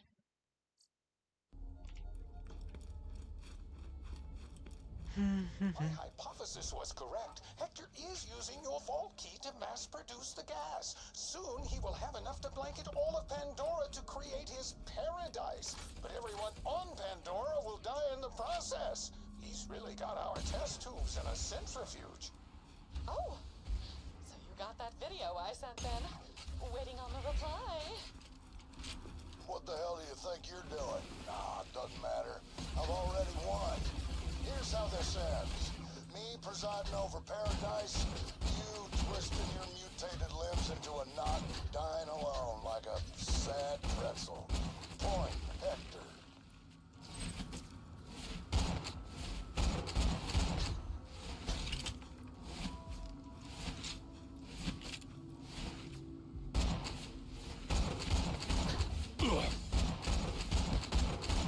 You make me vomit!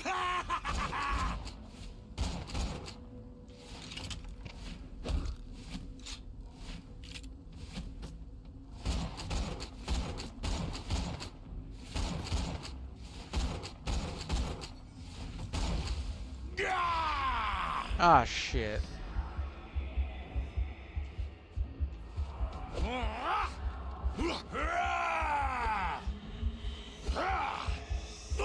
Eat my wrath!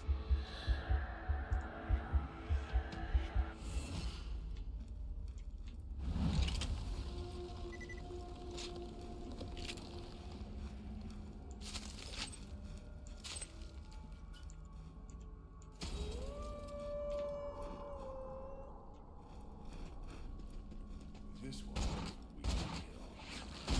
we kill.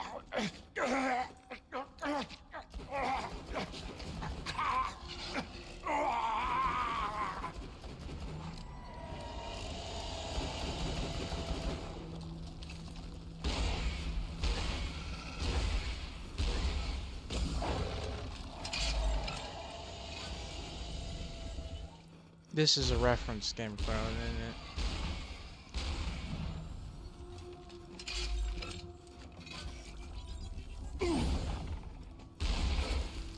Go for the gory! It's rampage time!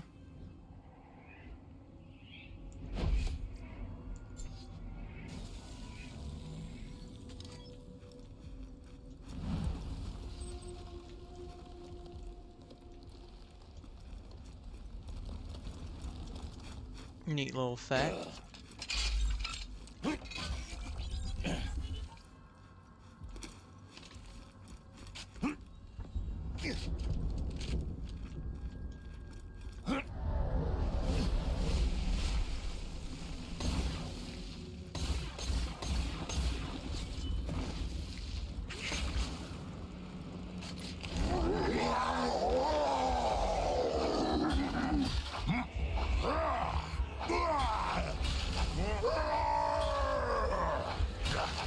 Stop judging me!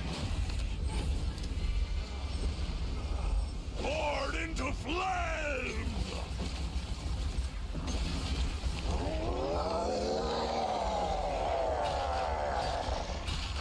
Kill the little man!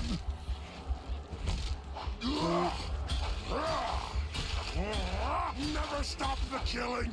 Never! I see meat, but... It's a bloody business, Bates!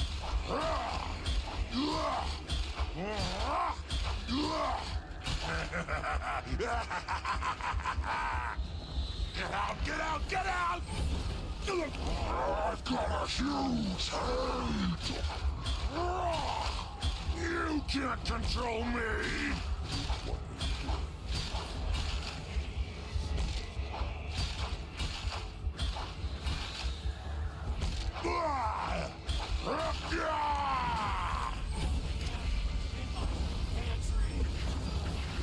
I saw the light!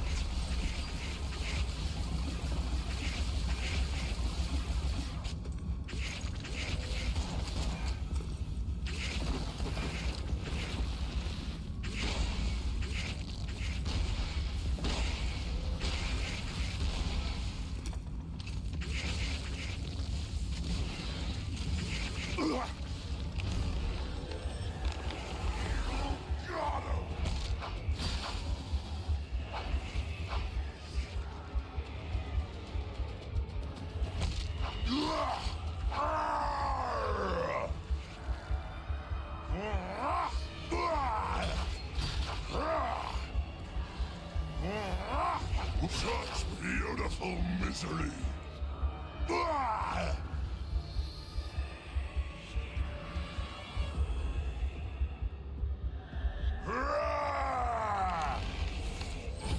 Oh. Oh, you motherfucker. No! No! No! No! Come on.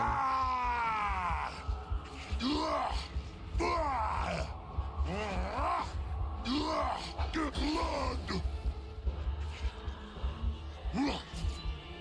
Open your sour veins for me. Finally.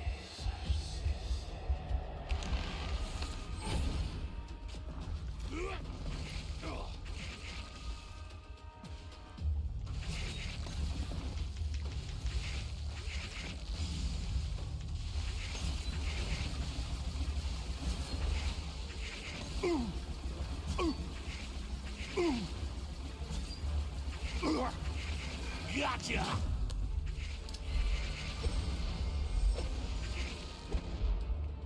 Not fast enough!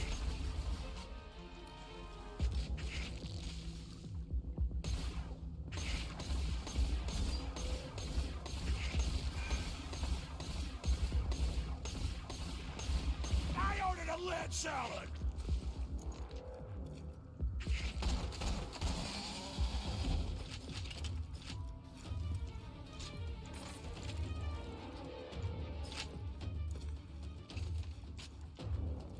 Jesus.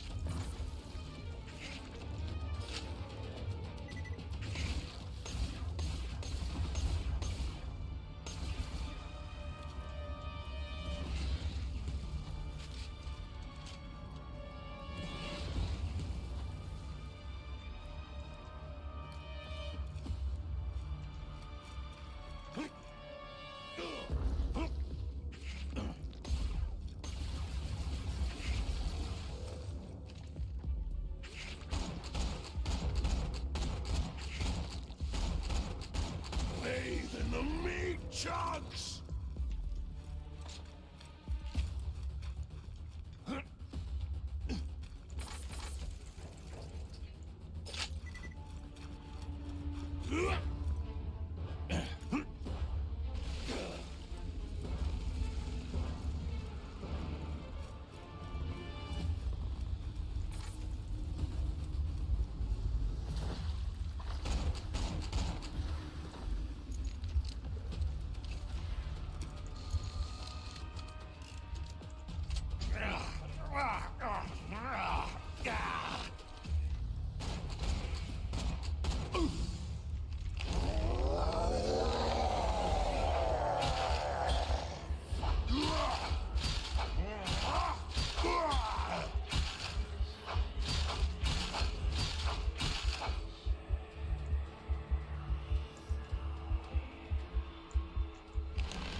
Bloody business, Bates. I'm gonna swallow your throat, bad.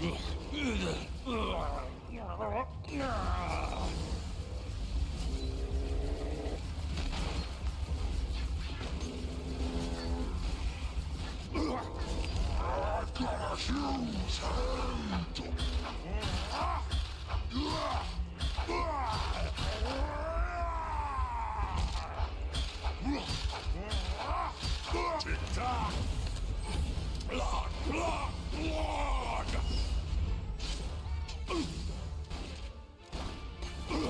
No!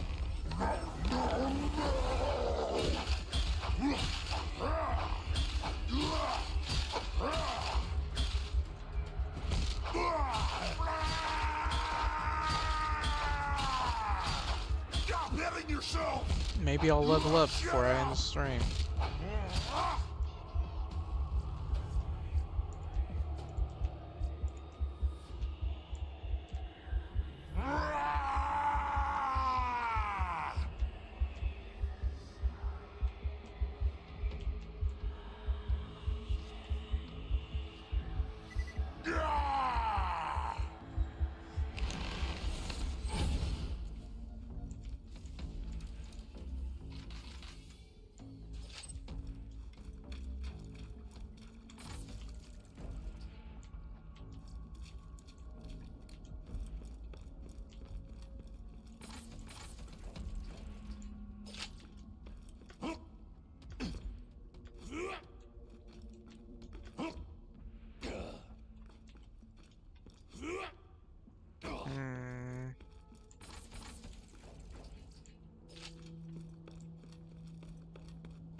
Oh shit.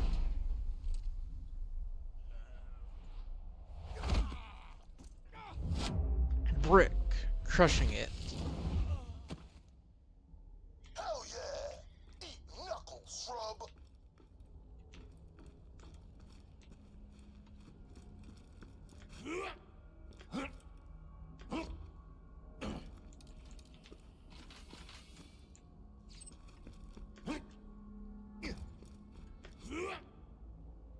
Ooh, just barely made it.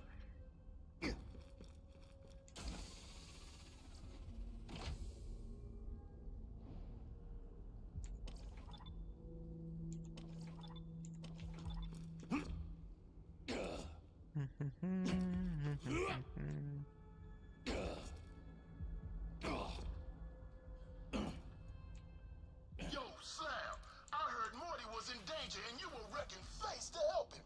I'm in. Follow me. Brick, you're here. I know we haven't always seen eye to eye.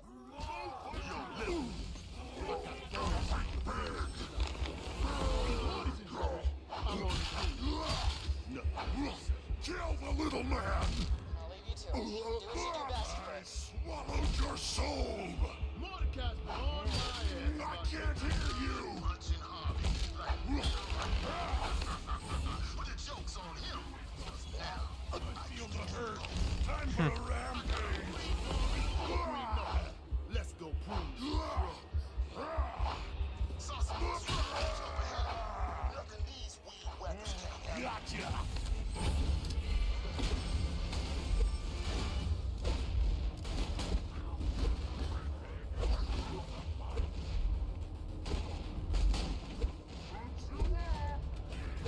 Life is pain!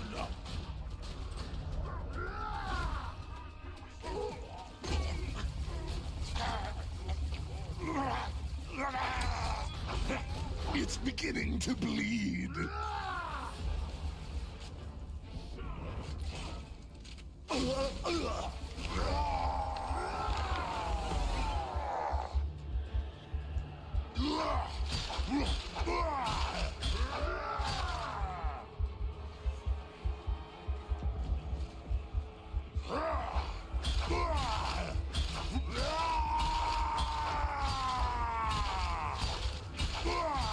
Fun time!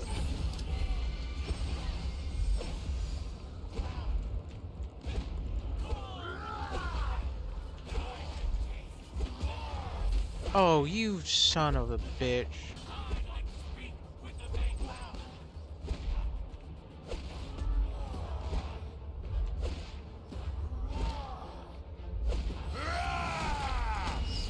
Oh, thank God.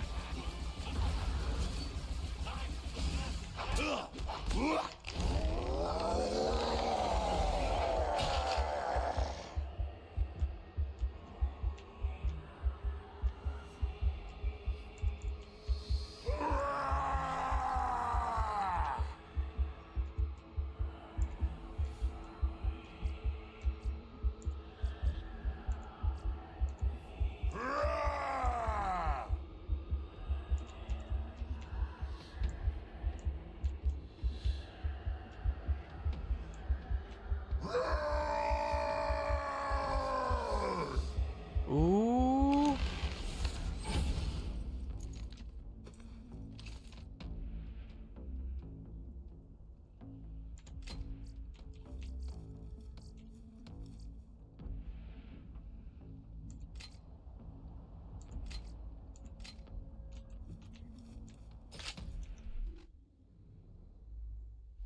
Hmm.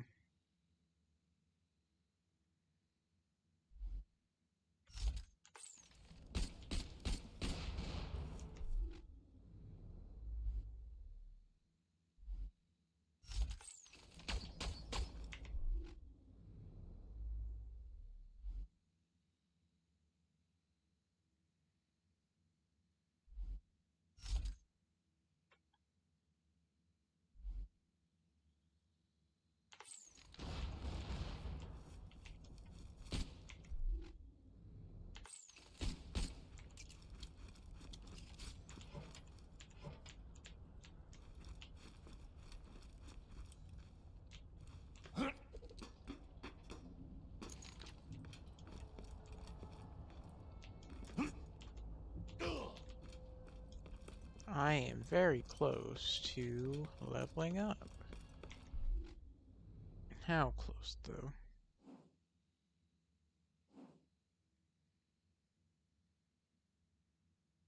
Oh, wow, like really close. Alright.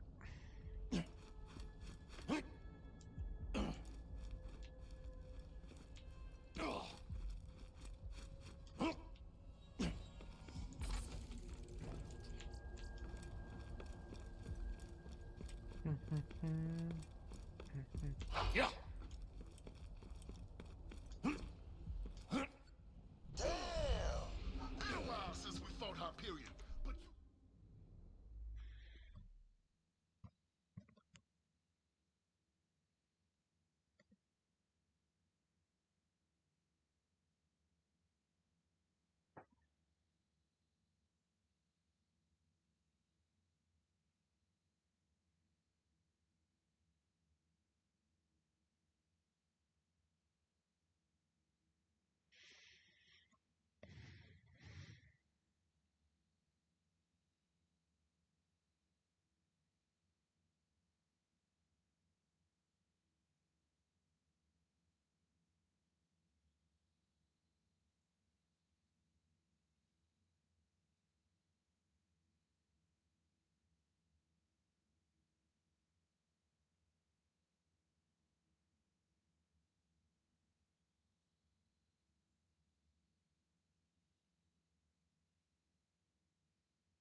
Tearing Buzz X Rampage. All damage you suffer is reduced. Damage reduction is increased for each stack of Bloodlust.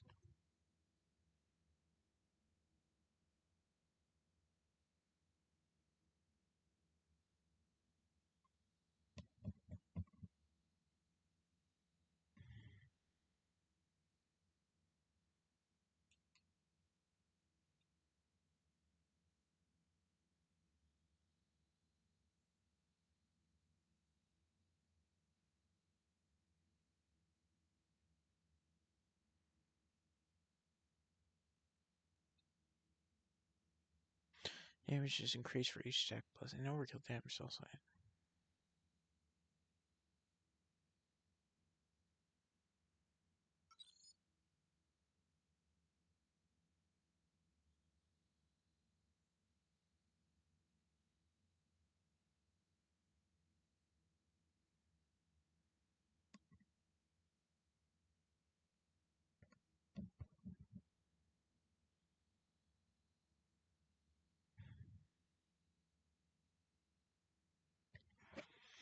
Hmm.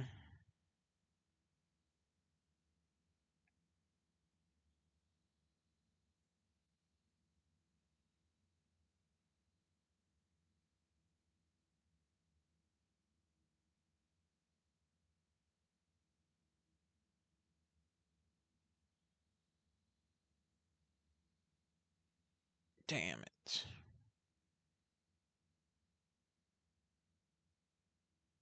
Got no flab, slab. Ah! More shrubs coming at us. Let's mow them down.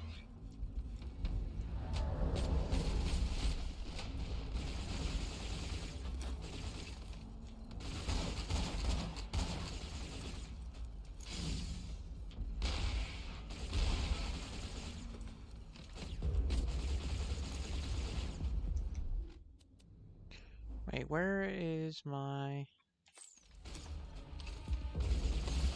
You're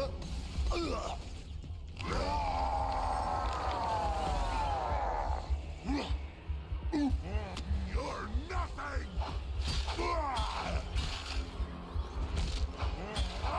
Get out, get out, get out! Tick-tock!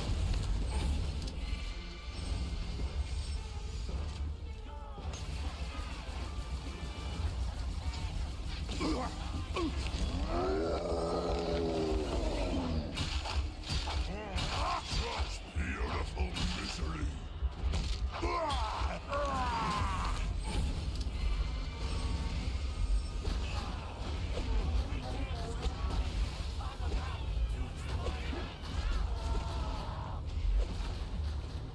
I'm rising! Not fast enough!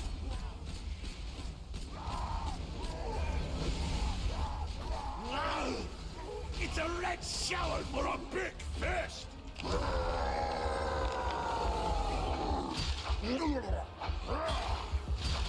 Stop judging me!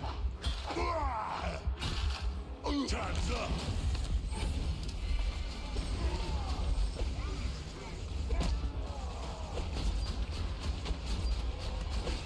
Oh, shit.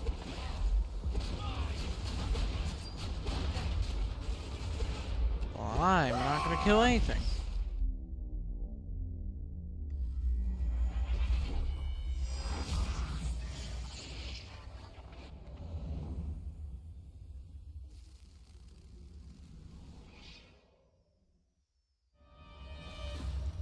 Enjoy your new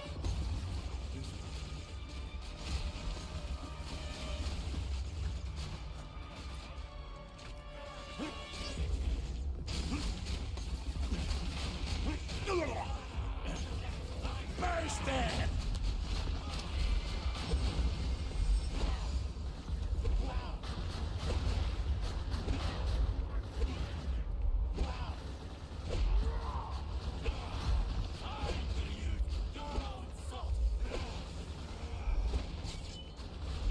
Oh, you...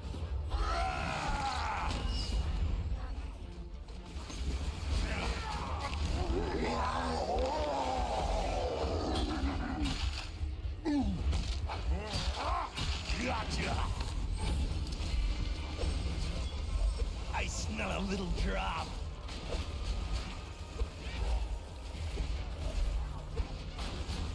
I saw the light!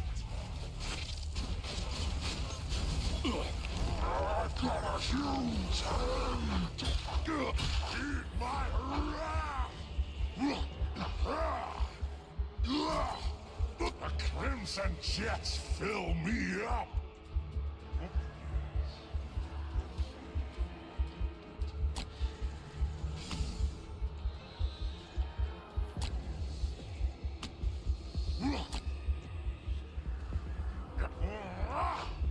Eat the blood for it!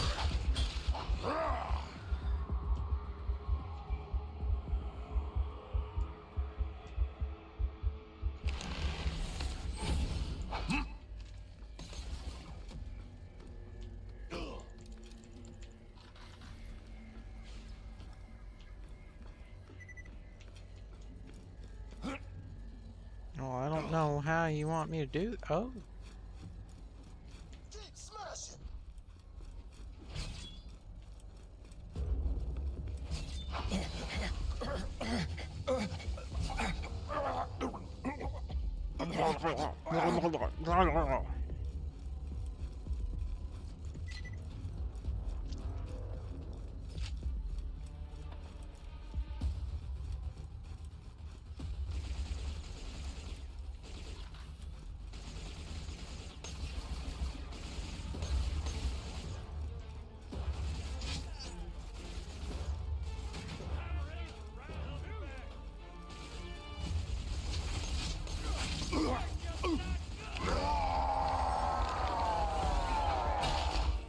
Get out, get out, get out!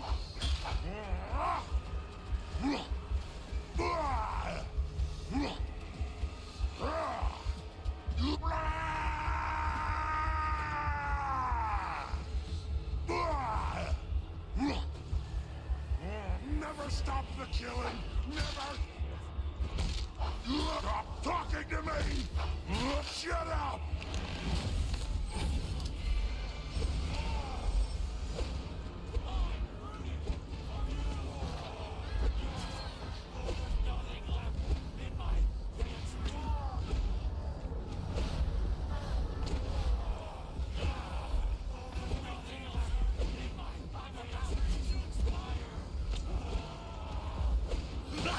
Not fast enough!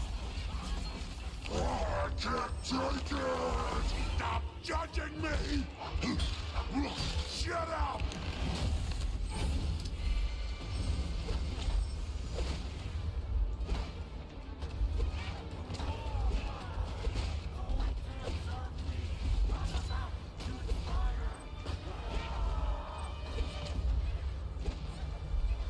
Life is pain!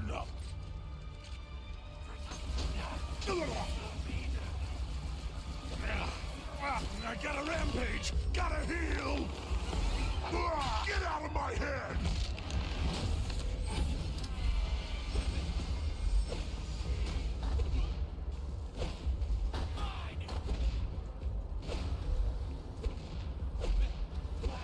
This is really saving my ass to fight for my life.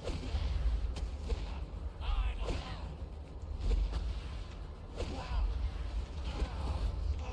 take it!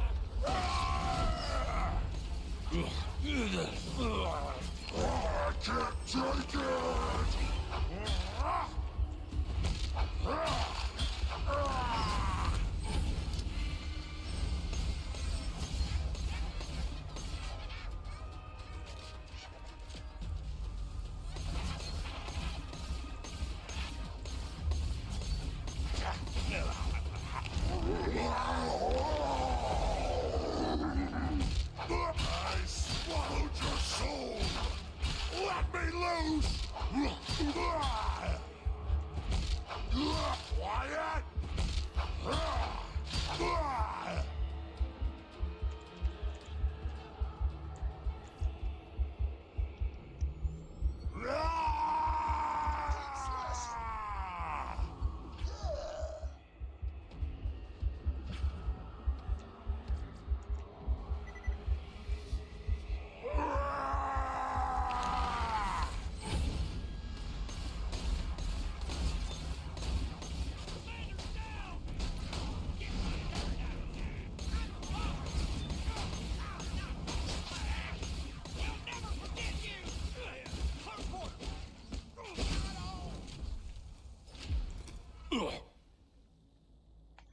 Let's show these pricks whose planet this is!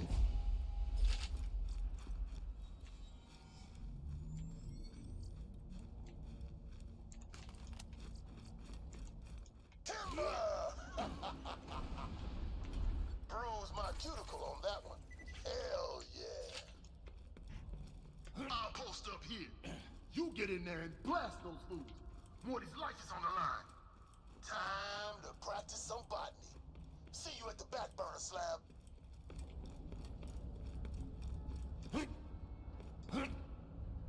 Enter Helios Fallen.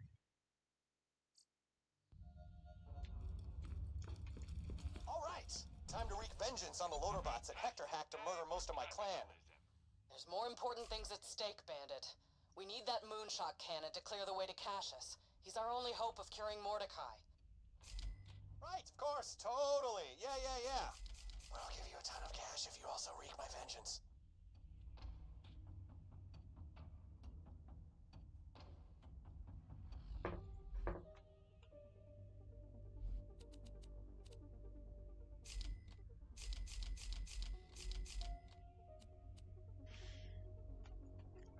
Inside your inventory.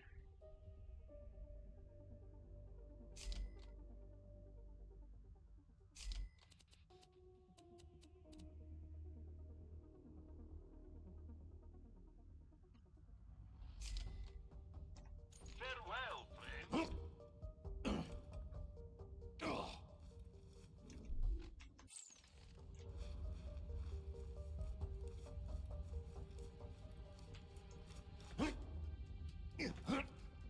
Destroy hacked loader bots.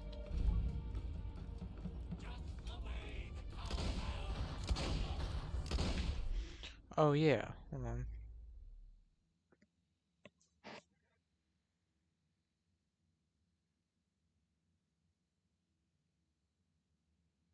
Lifetime improves second wind capability.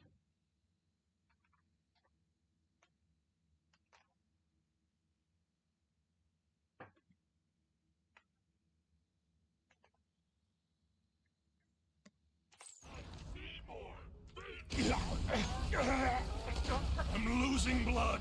Give me yours. Confusion.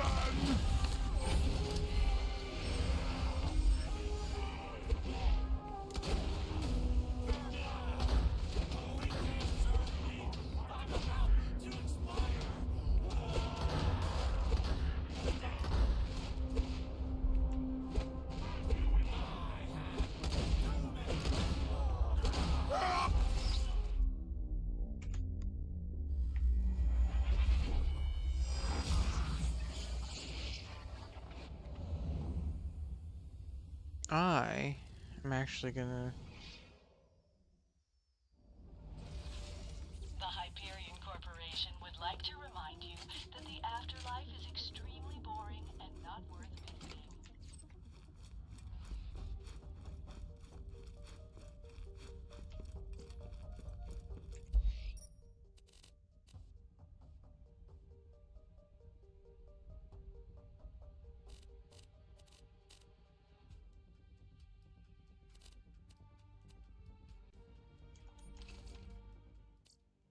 Save and quit. This character. True fault. Continue.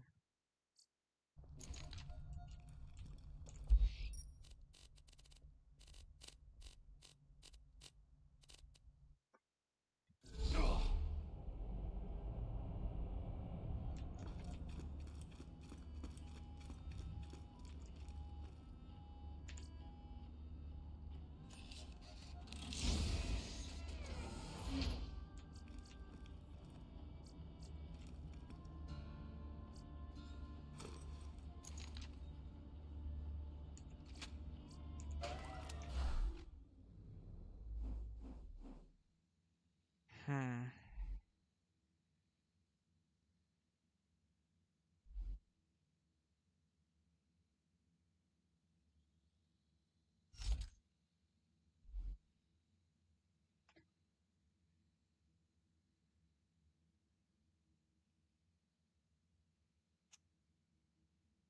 Hmm.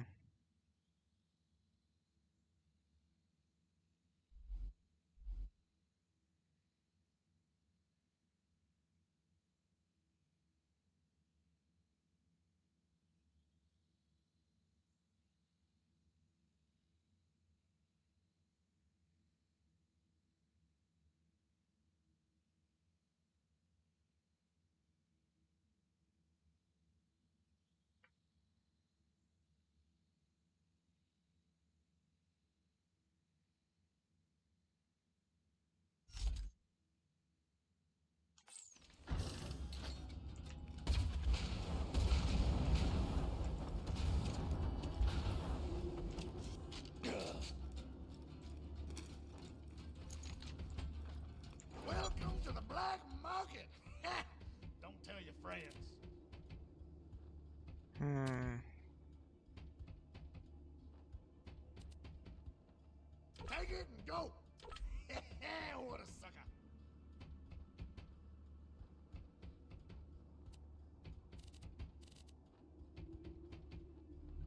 Don't even think about bringing that one back. What a sucker. Take it and go. You better stay going.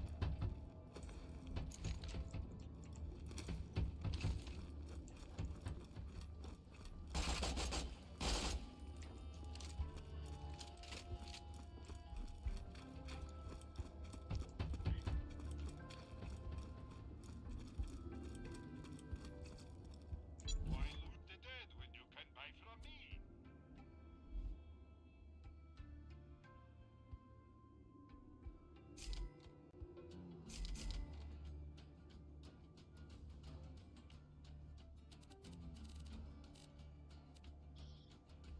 Hmm.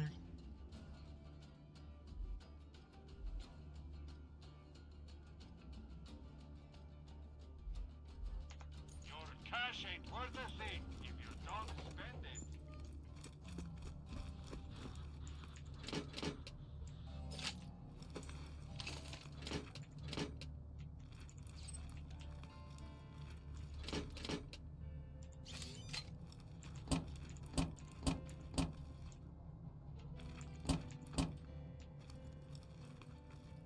If you could stand still for a moment, I require something of you. Hmm.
Hmm.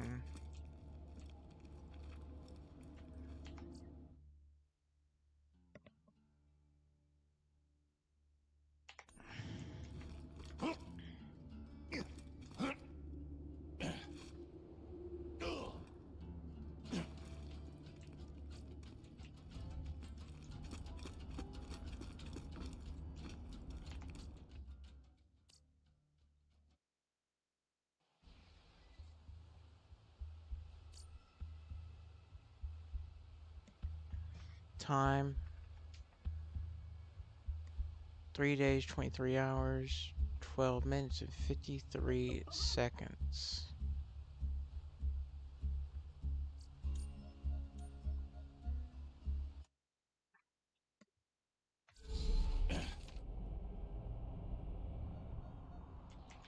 Alright.